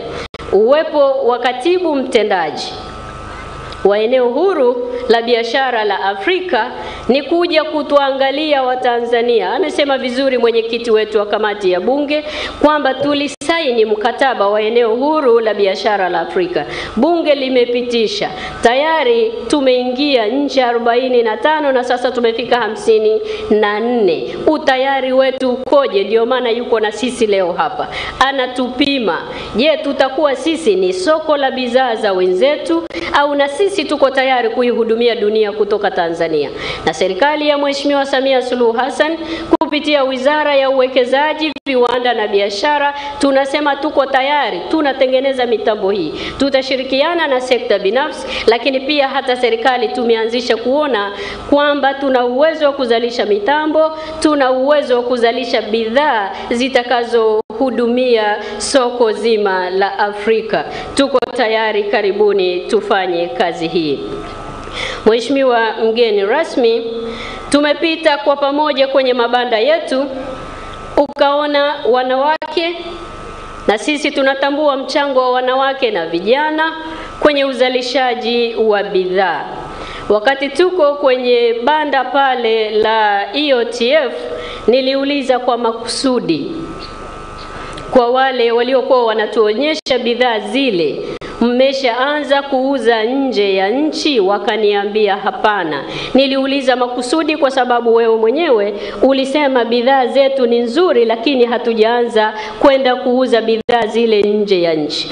Naomba nikuhakikishie sisi wa Tanzania tuko tayari, na naomba uendelee kutushika mkono. Amesema vizuri Mheshimiwa Waziri wetu wa mambo ya nje na ushirikiano wa Afrika Mashariki, hii ni mara yako ya 3 ndani ya mwaka huu kuwa Tanzania. Naitambua dhamira yako, na mimi na wizara yangu tuko tayari kushirikiana na wewe. Tutafute sasa masoko kwa ajili ya bidhaa za kina mama na vijana ambao wanazalisha kwa mikono yao. Tuko tayari, tushike mkono tuweze kuvuka kwa pamoja. Tumejadiliana jambo moja, ukiacha hili la masoko, kinachotukwamisha kingine ni upatikanaji wa mikopo nafuu kwa ajili ya wawekezaji wetu na wafanya biashara wetu. Na wewe umeniahidi tunaanza mjadala na Afrexim Bank ili sisi tuwe wa kwanza ndani ya Afrika kuipata zile dola bilioni 1 kwa ajili ya wawekezaji na wafanya biashara wa Tanzania. Ndugu zangu wa Tanzania, hii ni fursa kubwa kwetu, na sisi kama wizara tuko tayari kuyafanya haya. Naomba mjitokeze, hizo pesa na zisema mbele yake, mbele ya Watanzania, ili ajue utayari wetu. Twendeni tukazalishe na tuihudumie Afrika kutoka Tanzania. Mapema alfajiri ya leo, kwa kujitoa kwako kwa ajili ya Afrika wenzako, tunakushukuru sana. Na niseme mbele ya Watanzania, tunakutaraji pia Mheshimiwa Waziri wa mambo ya nje, tunamtaraji pia mwezi wa 8 atarudi Tanzania, na amesema hivyo atarudi Tanzania kwa ajili ya konferensi kubwa ya wanawake katika biashara. Yuko tayari kutuletea wanawake wote wafanya biashara wa Afrika kuja Tanzania mwezi wa 8. Sisi tunakuahidi ushirikiano mkubwa na tuko tayari kukupokea. Tunaomba usituchoke ili tuweze kulihudumia bara letu na tuweze kufanya biashara kwa pamoja. Ndugu zangu wa Tanzania, ninapomalizia hotuba yangu, naomba tukumbushane mambo mawili makubwa ambayo tunayo. Jambo la kwanza, tuendelee kujitokeza kupata chanjo ya uviko 19. Tusije tukasema ugonjwa huu au janga hili limeondoka. Hapana, limetulia tu. Sasa tuendelee kujitokeza kupata chanjo kama ambavyo kiongozi wetu amekuwa anasema, tunapunguza makali tunapokuwa tumepata chanjo ile. Tujitokeze kwa pamoja. Lakini la pili, tujiandae na kutoa ushirikiano wa kuhesabiwa katika sensa ya watu na makazi itakapofika tarehe 23 ya mwezi wa 8 mwaka 2022. Sote tunafahamu sensa hii ni muhimu sana, kwani itasaidia kupanga na kutekeleza mipango ya maendeleo ya taifa letu kwa ngazi ya kitaifa na kwa mtu mmoja mmoja. Mimi nipo tayari kuhesabiwa. Twendeni kwa pamoja tukahesabiwe tarehe 23 mwezi wa 8 mwaka 2022. Ndugu zangu, na sasa naomba nibadilishe kidogo, maana msije mkasema huyu waziri sasa hata Kiingereza hajui. Anawezaje kufanya biashara kule nje? Sasa naomba nimkaribishe mgeni wetu kwa maneno haya. Ladies and gentlemen, with these remarks, allow me now to welcome His Excellency Wamkele Mene, the Secretary General of the Africa Continental Free Trade Area, to address this specific gathering, but also the Tanzanian community who are watching us through various media. Please, my brother, Your Excellency, Secretary General Wamkele Mene, you are most welcome to talk with Tanzanians. Karibu sana sana. And finally, you officially open our 46 trade fair. Karibu sana. Na waziri wa uwekezaji, viwanda na biashara Dr. Ashatu Kijaji akiwa amemaliza kutoa hotuba yake na kumkaribisha mgeni rasmi ambaye ni katibu mkuu sekretarieti ya ukanda huru wa biashara Afrika, naye yuko tayari kuweza kusema nasi. Wamkele Mene. Minister, Honorable Minister of Foreign Affairs and East African Cooperation, Minister Mulamula, Honorable Minister Kijaji, Minister for Investment, Trade and Industry, Honorable Minister Shaban, Minister for Trade and Industrial Development, the Revolutionary Government of Zanzibar, Honorable Ministers from both Zanzibar and here in the mainland, Deputy Minister for Investment, Industry and Trade, Honorable Minister Kigahe, Honorable Deputy Ministers that are here, the representative of the Dar es Salaam Regional Commissioner, thank you, sir, for your remarks earlier. The permanent secretaries that are here, the deputy permanent secretaries, the chairman of the board of TAN Trade, the director general of TAN Trade, of course, the principal secretary of the Revolutionary Government of Zanzibar, the school children that are there, that were singing, the police brass band, the choir from earlier, distinguished ladies and gentlemen, sometimes people say it is an honor to be here. And they say that as a starting point. For me, it is a moving experience. I was taken through the the exhibition, and I saw the potential of our continent.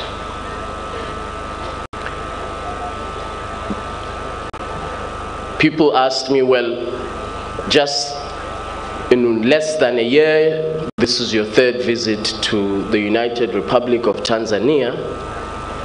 Why is that the case?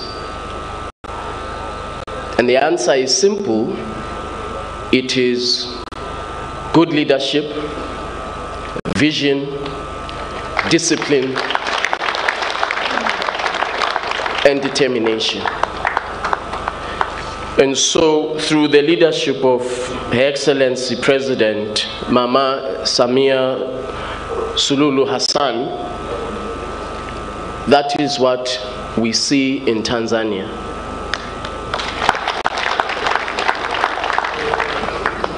The investment reforms have yielded results. Look at the infrastructure development that is happening. It took me less than 3 hours to drive from Arusha to Nairobi when I was here 3 weeks ago. So wherever there is good leadership, visionary leadership, disciplined leadership, I want to learn from that. And I want to be part of that. I told Her Excellency the President that when we had our meeting in Accra, that Tanzanians must understand, she's not just your president. You now have to be willing to share her leadership with the rest of the continent. Not just because she is only one of 2 women, either heads of states or head of government today, which is important, but also because we need good leaders in Africa. And so the rest of us, whether you are a man or a woman, to Her Excellency's leadership in our continent. The African Continental Free Trade Area, as the Honorable Minister said, has now been ratified by 43 countries. Which means that all of these countries have accepted the legal obligation to reduce and eliminate barriers to investment and barriers to trade on our continent. Why should anybody pay attention to the African Continental Free Trade Area? And what is it about? I will mention just 2 examples to underscore the point. 55 of us in Africa, our contribution to global trade is 2.1%. Combined contribution to global trade. Our contribution to global GDP, 55 of us, is 3.1%. You contrast that with Singapore's contribution to global trade, which is close to 6%. So a city, an island, contributes more to global trade, global output, global GDP, more than all of us in Africa combined. This is why it's not possible for me to be tired. Because of all the work that we have to do as Africans. This deficit is largely because of Africa's underdevelopment in terms of industrial capacity and output. Over the last 65 to 70 years, we have been exporting, overly reliant on the export of primary commodities, largely to countries of the north. Even when you look at our infrastructure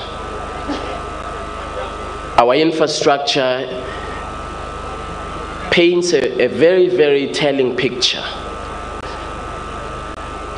Post-colonial infrastructure, you have a port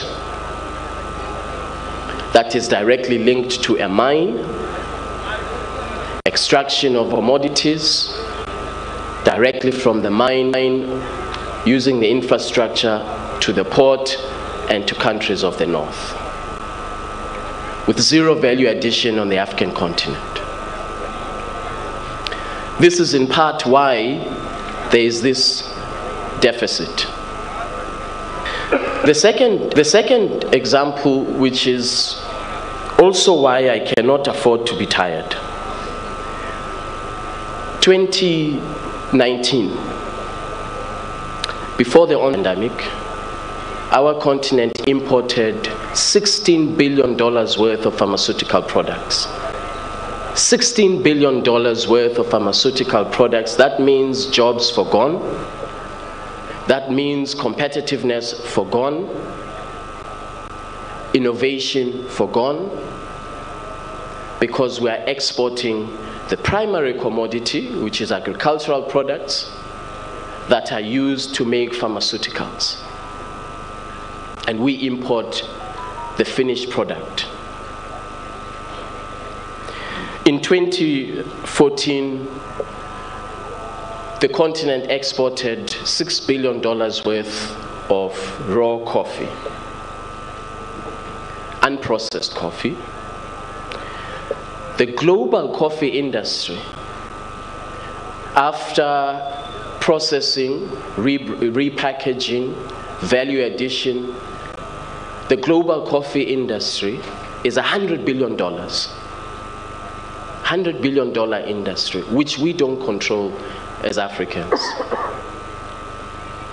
Another example is, of course, what is happening now.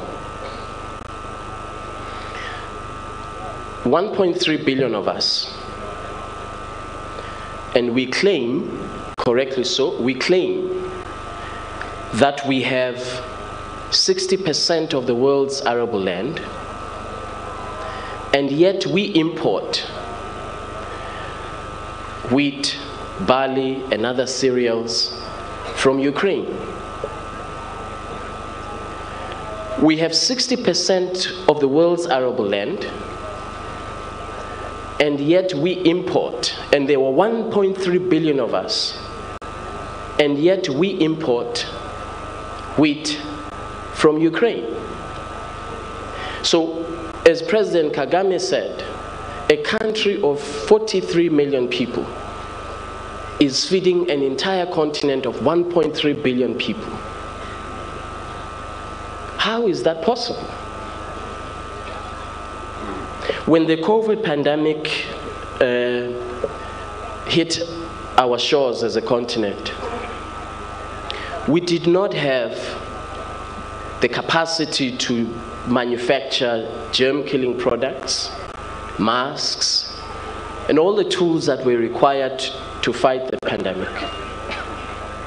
We had to donate 6 million masks to us in April 2020. Mr. Jack Ma. So as some countries were imposing export restrictions on these germ-killing products and all of these products that are required to fight the pandemic, we as Africa suffered because we were on the periphery of productive capacity and on the periphery of global supply chains, such that when these global supply chains are disrupted, we suffer. Whether it is supply chains disruptions in the commodities markets, which results in global commodities markets being subdued. Those of us who are overly reliant on the export of oil and other commodities, we suffer. So we rely on a country of 43 million people to feed us. We causing food inflation because of the current situation, up to 20% rises in food prices across the continent. We were not ready from an industrial capacity point of view when the pandemic hit. And then I mentioned the example of productive capacity in general, but specifically I made the example of coffee. I can make other examples. The product, the minerals that is used to produce the phone costs less than $1. But once that mineral enters global supply chains for production and manufacturing of an iPhone, it retails for close to 1,000 United States dollars. Copper. Copper is processed in the Ukraine to make wiring harnesses for the vehicles that we drive. And yet copper is in Zambia and is in DRC and maybe other countries also. So 65 years, 70 years down the line, we are still faced with this challenge of industrial underdevelopment in our continent. But I believe that the twin effect of these crises, the geopolitical context between Ukraine and Russia, as well as the COVID-19 pandemic, has in very stark terms compelled us Africans to say that we need to do more and to accelerate our own self-sufficiency, establish our own regional, continental value chains without disconnecting from the global economy, but to establish our own self-sufficiency. This is what these two crises have demonstrated in very stark terms about the condition of our continent. Now, the fragmentation of rules, smallness of national economies, the lack of industrial capacity,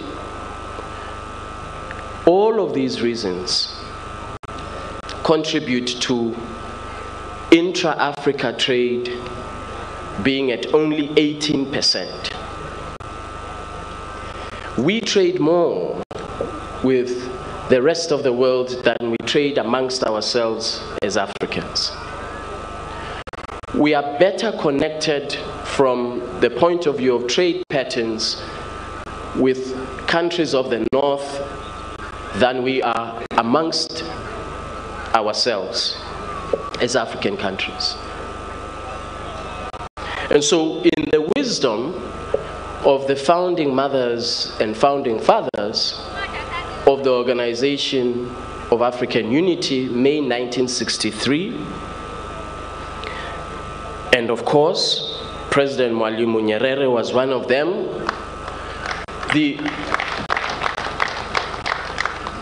In their wisdom, the primary challenge was, let's defeat colonialism, let's unite our continent, and push back the colonialists.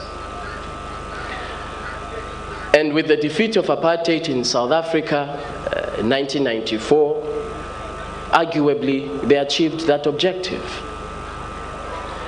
But the objective, which is also in the founding treaty of the Organization of African Unity, the objective of an integrated economy in Africa, an economically integrated continent, has evaded us. Now, they, in my view, they played their part. They played their part. They did what they had to do, which was to defeat colonialism. Economic integration is now on us. That is the second as a leader, as a head of state I recently met with, this is Africa's second, our second liberation is economic integration of our continent. This is our second liberation as a continent. If we do not achieve this objective of economic integration, we shall forever remain on the periphery of the global economy, because not a single African country can be globally competitive on its own without the others. Not Nigeria, not Morocco, not South Africa, not the United Republic of Tanzania, not Kenya, not a single African country will be able to achieve global competitiveness on its own. It's not going to happen. That is why, in the wisdom of the founding mothers of the Organization of African Unity, they said that Africa must be a single market, a single economic market, for us to be able to feed ourselves and to become globally competitive. Today we import $50 billion worth of food because of this fragmentation that we have sustained over the last 65 to 70 years. So yes, the African Continental Free Trade Area is about the nuts and bolts of trade on the face of it. But actually, it is a much broader and a much more important objective. It is the African Continental Free Trade Area is a tool for Africa's economic integration. It is a tool for Africa's industrial development. And the reason it is a tool for Africa's industrial development is because we are consolidating a market of 1.3 billion people, which by the year 2035 is estimated to be a combined market of close to 8 trillion United States dollars. Potentially, the African market and the African economy can be the 8th largest economy in the world. But we're not going to become the 8th largest economy in the world if we are fragmented. We are not going to achieve global competitiveness if we are fragmented. I want to cite an example, a concrete example of this global competitiveness that I refer to. Today, India, similarly populated in terms of,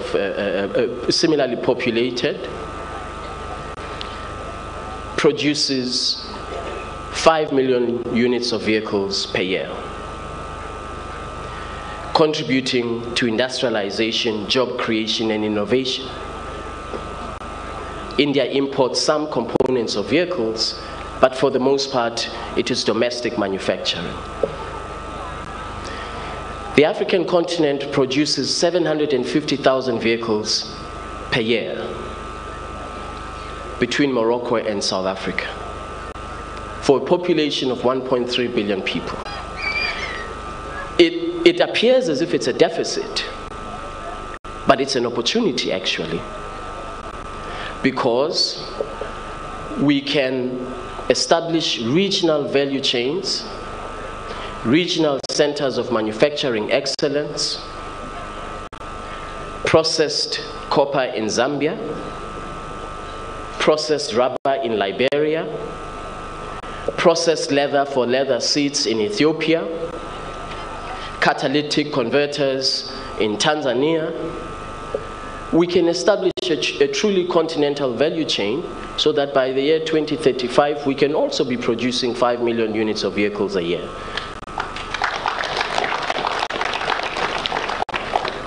Creating thousands and thousands of jobs. The other good news, of course, is the resource and natural endowment that we have.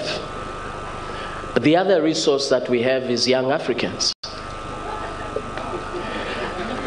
By the year 2035, we will have the largest population of people below 35 will be in Africa. That means economic dynamism. That means we have more people in Africa than anywhere in the world who will contribute to Africa's economy and competitiveness. Similarly, in 2019, of the 10 fastest growing economies in the world, 6 were in Africa. So there are positive attributes for us to focus on and for us to leverage on, including this youth dividend that I've just mentioned, of young Africans who are ready to enter the job market. I'm not discriminating against those who are not young Africans. I'm simply saying that trade agreements are about the future, and we have to nurture the future economically. The tools of this African Continental Free Trade Area are critical, and I will mention some of them. But what is in it? What is this animal, the African Continental Free Trade Area? Well, it's a trade agreement, and as I mentioned, it's a tool for integration. It includes trade in goods, trade in services, intellectual property rights, competition policy, digital trade, a protocol on women and youth in trade, which I will talk about in a minute. This is how comprehensive this trade agreement is, with a depth of ambition, highly ambitious. By the year 2035, the heads of states have directed, and we have codified this into law, into the agreement, that 97% of goods traded in Africa by the year 2035 must be traded at zero duty. That is to say, with no tariff barrier, no non-tariff barrier that is unjustified. Highly ambitious objective that we have set for ourselves. But we have to be ambitious. We have to be ambitious if we want to industrialize our continent. I know that industrialization is not a pill that you swallow, you wake up the next day, you've industrialized. It's going to take decade after decade of disciplined implementation of the AFCFTA. And so some of these barriers that we want to eliminate ultimately are barriers that have constrained our own growth, economic growth as a continent, are barriers that have constrained investment into our continent. If you talk today to a large investor about the competitiveness from an investment outlook of the African continent, they will tell you that we are subject to different rules depending on the region that we're investing in Africa. If you are in West Africa, you are subject to these investment rules. If you are in East Africa, you are subject to these, Southern Africa, and so on. So the AFCFTA has harmonized all of these rules to enable trade and investment to be accelerated on the basis of a single set of rules that as a small medium enterprise, as a large corporation, that you can look at and decide where you want to expand your business, where you want to expand your investment on the African continent. If we don't focus on concrete tools, if we don't focus on immediate deliverables that all Africans can see as testament that the AFCFTA does work. The first implementation tool is the same local content rules or rules of origin. In Africa, we trade close to 5,000 products. Close to 5,000 products are either imported or exported. But we have been doing so for the last 65 to 70 years on the basis of different rules of local content. If you export your product to West Africa, it will be subject to a different set of rules. We have now harmonized that. 4,500 products, we have exactly the same rule of origin for trade in Africa. The second tool, which is a very important tool, is what we call the Pan-African Payments and Settlement System. 42 currencies in Africa. If you want to trade, if you are in Egypt, you want to trade with somebody in Ghana, first you have to convert the Egyptian pound into the dollar or any other third currency.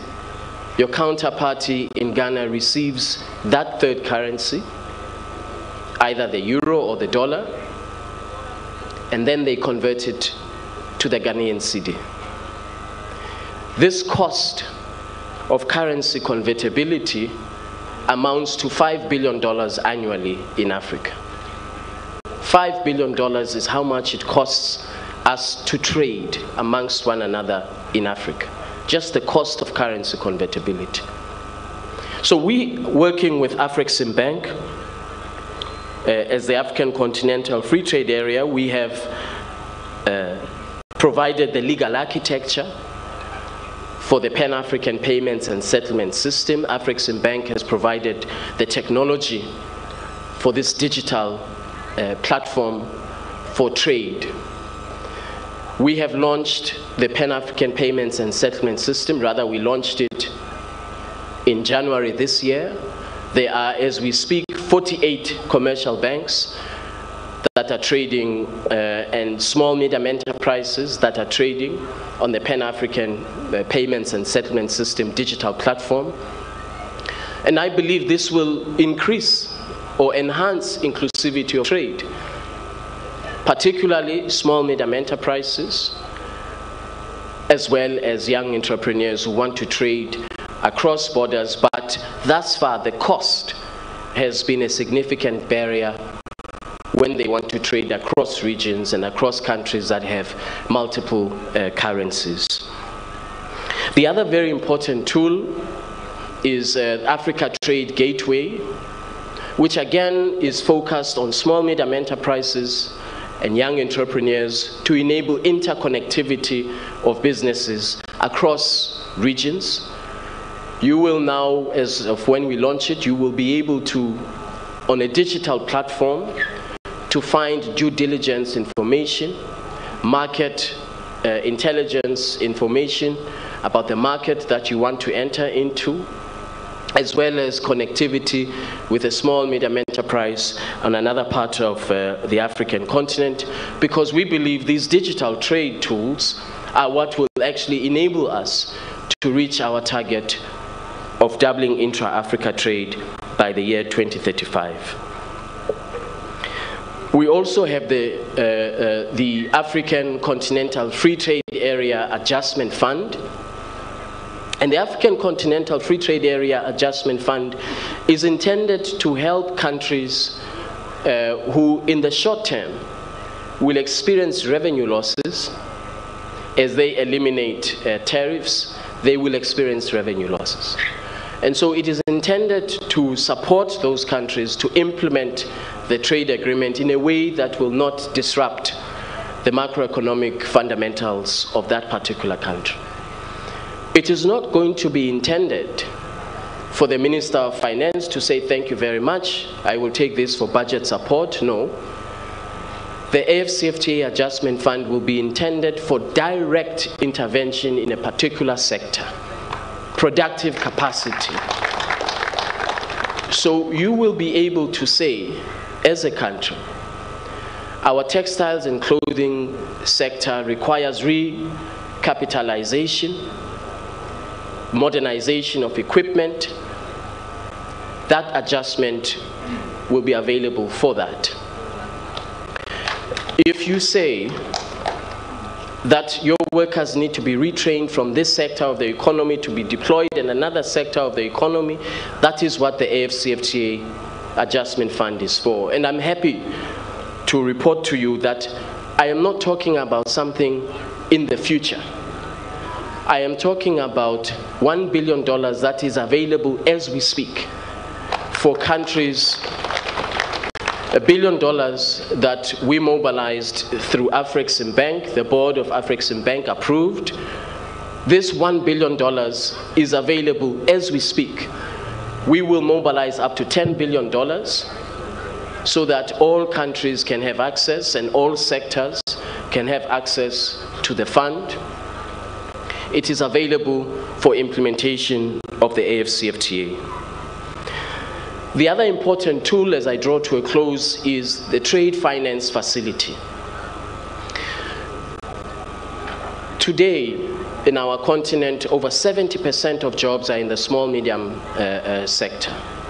Over 450 million jobs are created by small medium enterprises, and these small medium enterprises are largely, for the most part, they are run by women. And so we have been challenging our commercial banks to say, let us pool our resources together.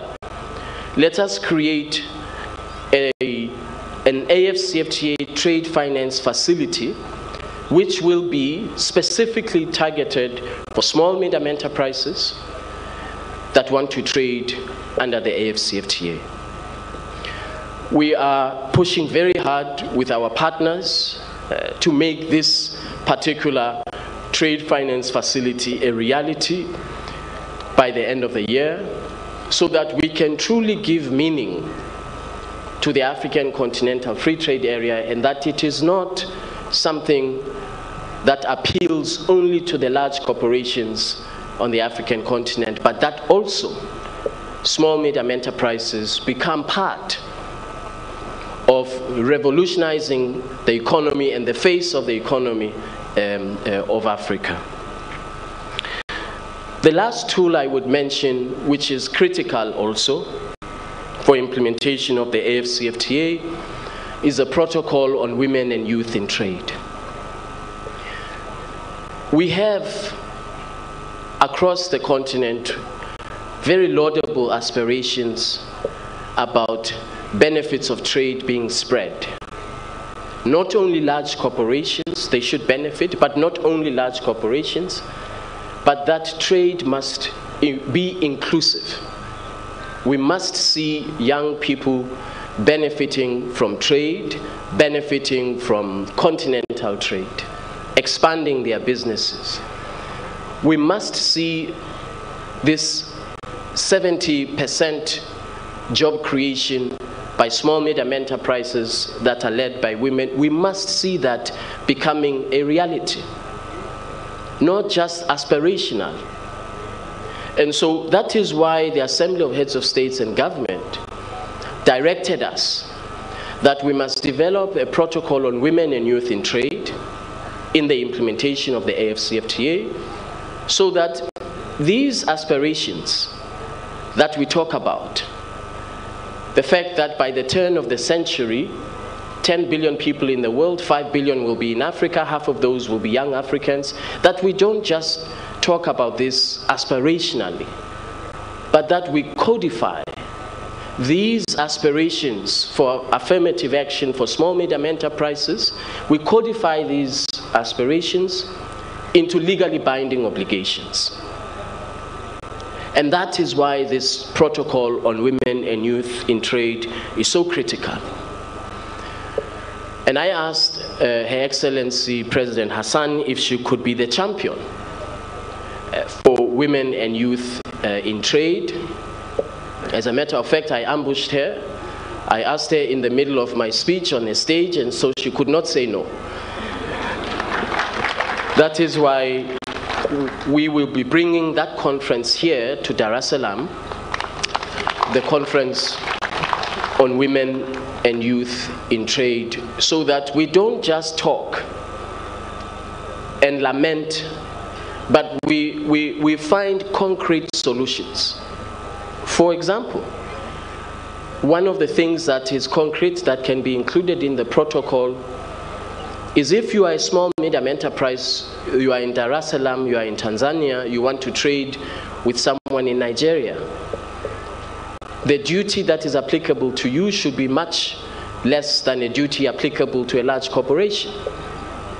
If you are a young entrepreneur, you are exporting your goods to another part of the continent, the duty should be significantly less than if you are a large corporation. And so we want to take the opportunity when we are here in Dar es Salaam in August to come up with solutions for these challenges that confront us, particularly small medium enterprises that are led by women and young people. Let me conclude with a positive projection.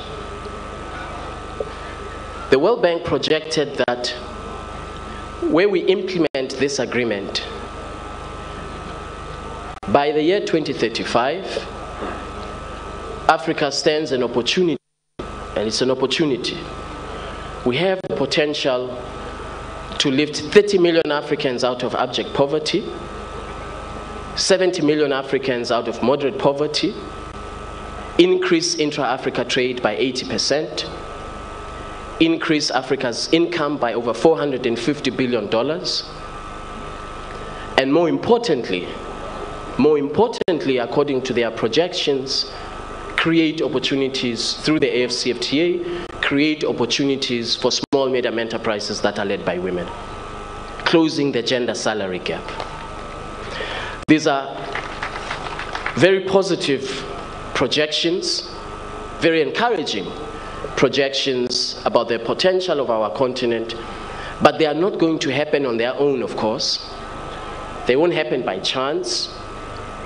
We as Africans will have to work hard to make sure that we see these positive projections become a reality, and that we see these positive projections become a reality in the economic integration of our continent. I believe we have a fundamental responsibility because we stand on the shoulders of those who sacrificed. Those who sacrificed so that today we can fight another battle.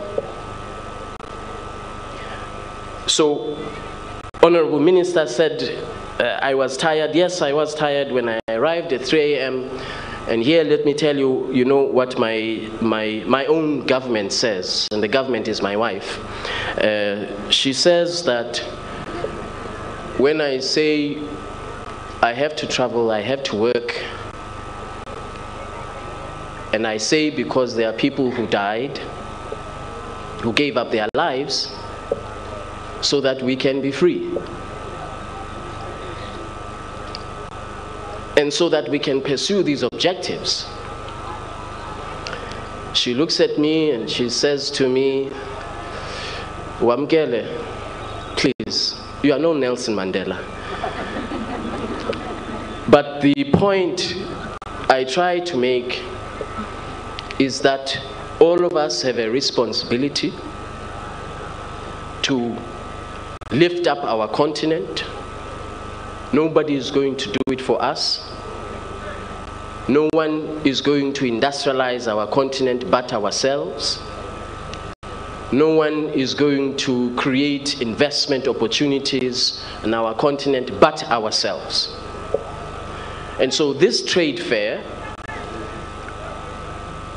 is linking opportunity, is linking small medium enterprises, as the honorable ministers were taking me through the pavilions, linking them to other markets across the African continent.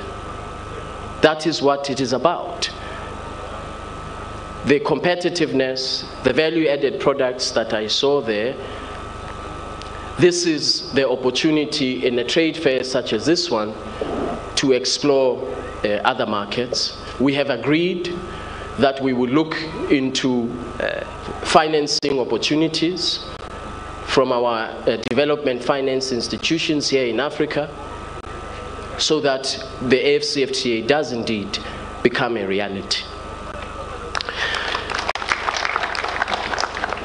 Now, let me once again thank you very much for the opportunity and for the invitation. I want to share something that you may not be aware of. In February, the Assembly of Heads of States and Government finally agreed and resolved that Kiswahili will be an official language of the African Union, taking us a step closer to the integration that all of us want to see. That was in February. In May, when the Assembly of Heads of States convened a few months later, the very first minister to make a speech entirely in Kiswahili was Honorable Minister Mula Mula.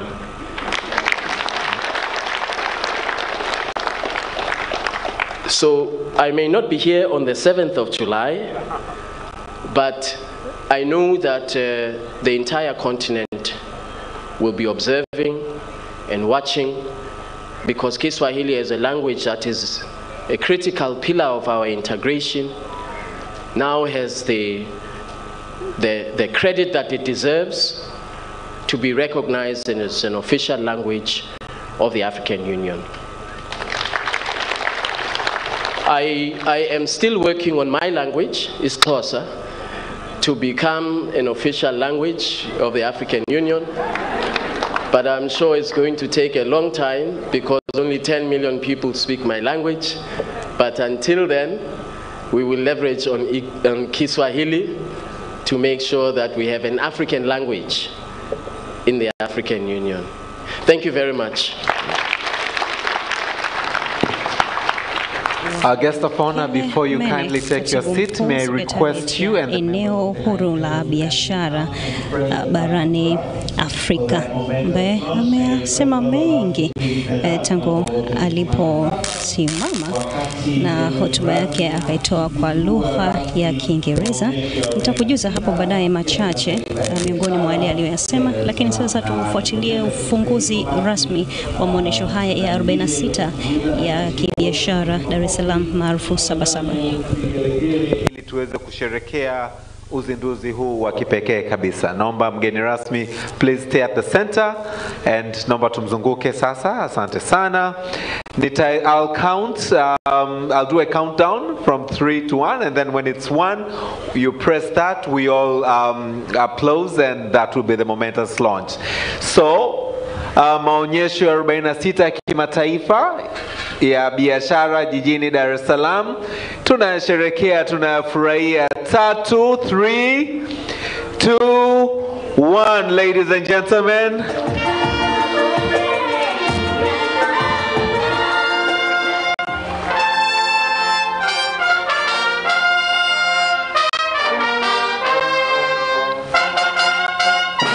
Makofi mengi sana, naomba tupige makofi. Thank you very much. May I kindly continue to request you to remain where you are for the remainder of the program. Please, distinguished guests, please be seated. We have 3 more items before the end of the program, which will now be to award 28 and overall different categories of the winners, whom we are celebrating the good leadership, vision, discipline, and determination. So we're going to award the results of that.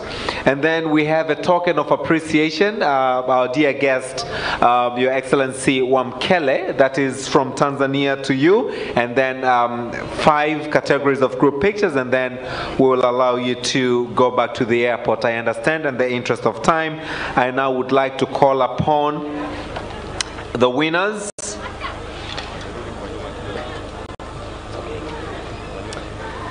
So we have 28 and general category. I will go straight, interest of time. Can we please, camera, give space, because the winners will be coming from the audience. and we're really constrained with time. The first category, machines and equipment manufacturer exhibitors. The nominees are Genuine Chemicals, Multi-Cable Limited, and Tanzania Automotive Technology Center.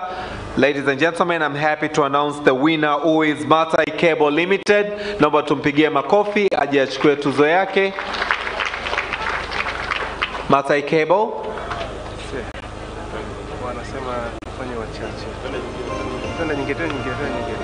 Category number 2, wakati Multi-Cable wanakuja, is real estate, construction and building related materials exhibitors. The nominees are Property International Limited, Watumishi Housing Company.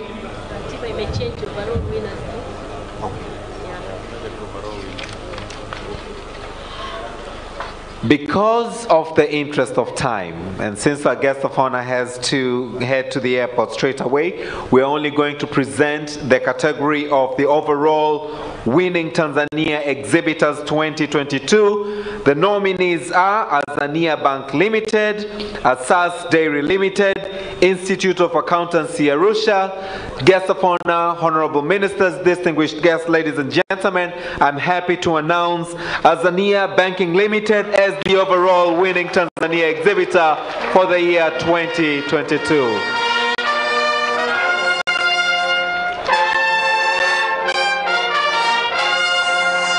Azania Bank. Makofi mengi kwake. Hongera sana.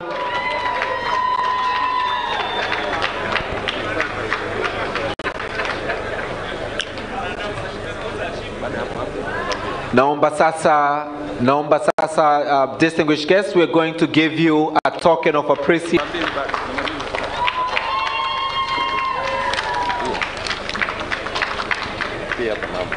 The second winner to the overall winning Tanzania exhibitor goes to Asas Dairy Limited.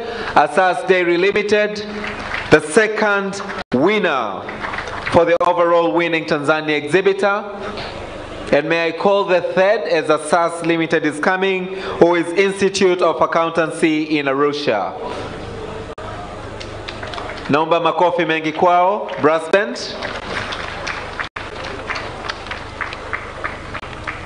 Asante sana, Institute of Accountancy Arusha.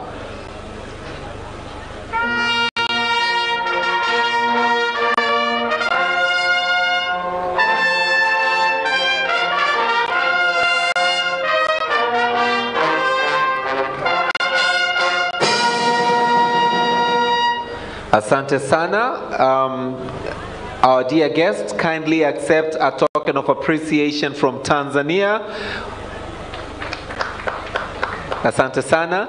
We have products made in Tanzania in the first bag, and as you heard, naomba tumpigie makofi mengi sana. All those products are from Tanzania. Truly honored, truly delighted for your time with us this afternoon.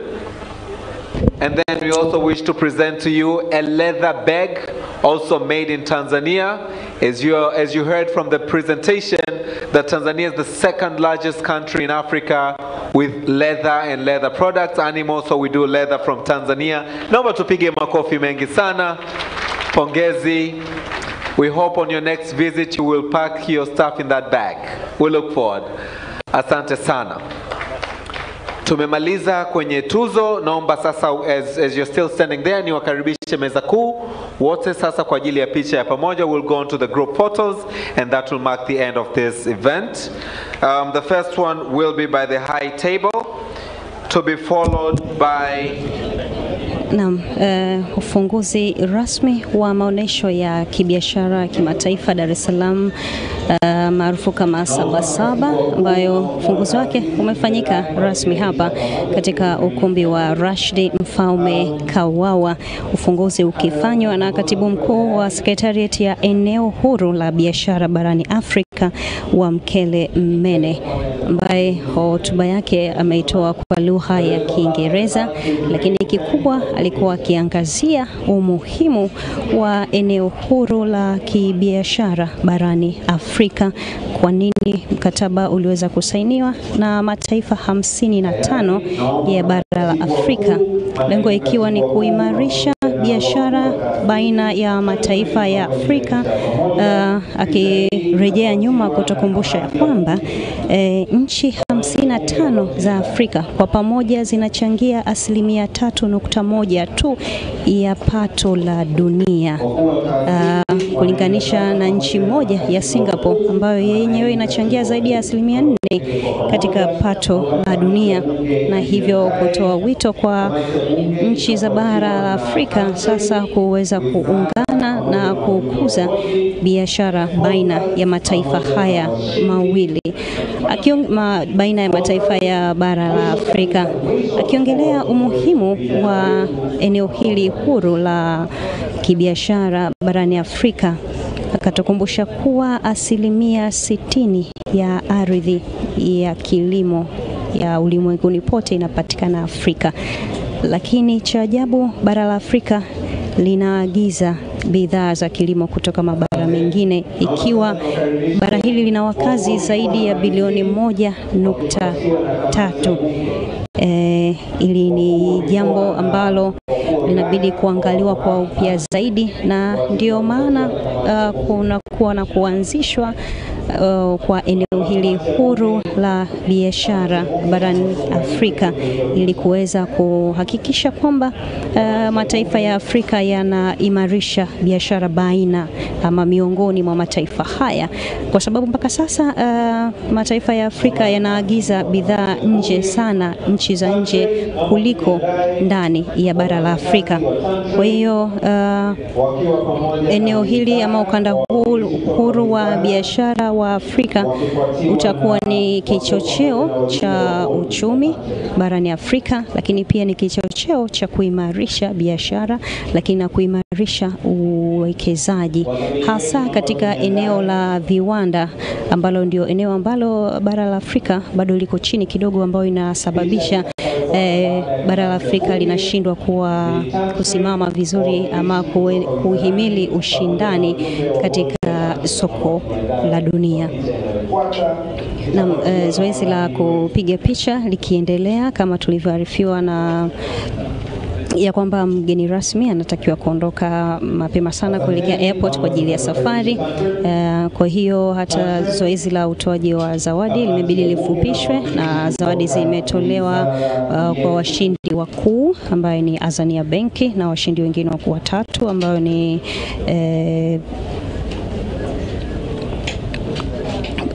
ambao ni asasi pamoja na chuo cha uhasibu. Lakini kumekuwa na vipengele 28 ambao walitakiwa wapewe hizo zawadi katika vipengele 28, na bila shaka wataweza kupewa tuzo zao hapo baadaye. Haya, tuendelee kukufahamisha kwamba katika kile ambacho alikiongea Wamkele Mene, kuanzishwa kwa eneo huru la biashara barani Afrika ni moja ya kutimiza ndoto za waasisi wa Umoja wa Afrika, akimtaja Mwalimu Julius Kambarage Nyerere kuwa mmoja wa waanzishi wakubwa ambao pia ndoto yao ilikuwa ni kuwa na ushirikiano hasa katika biashara na Afrika kuwa ni soko la bidhaa za Afrika. Hivyo kuweza kuwezesha hilo pia, amesema kwamba tayari mfuko umeanzishwa wa kuweza kuimarisha biashara baina ya mataifa ya Afrika.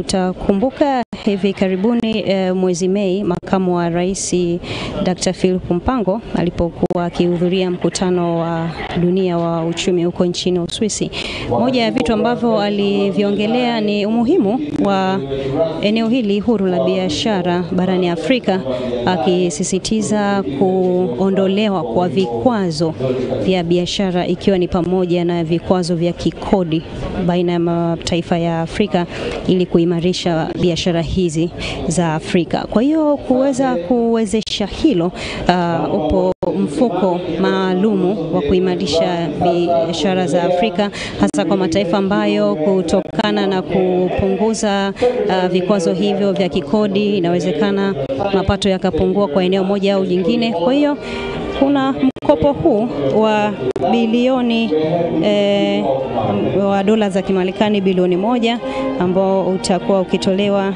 na Afri-Exim Bank kwa ajili ya mataifa ya Afrika, na utakumbuka pia Waziri Ashatu Kijaji alisema Tanzania iko tayari na inaomba kuweza kupata fursa ya kutumia mkopo huu. Tusikilize brass band, tarudia baadaye.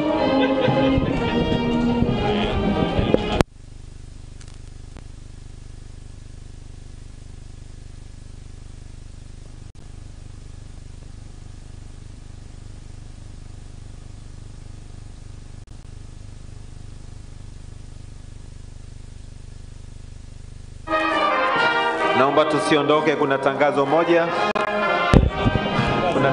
Na mtazamaji wa TBC, mpaka hapo tunakuwa tumefikia tamati ya kukuletea matangazo haya ya moja kwa moja ambayo yametokea katika viwanja vya ukumbi wa Rashid Mfaume Kawawa, ufunguzi rasmi wa maonesho ya 46 ya biashara ya kimataifa Dar es Salaam Sabasaba. TBC bado tuko eneo hili mpaka tarehe 13. Fursa kwako kuweza kutembelea banda letu, lakini pia tangaza na TBC. Mimi ni Janet Leonard, endelea kufuatilia vipindi vinavyoendelea TBC1.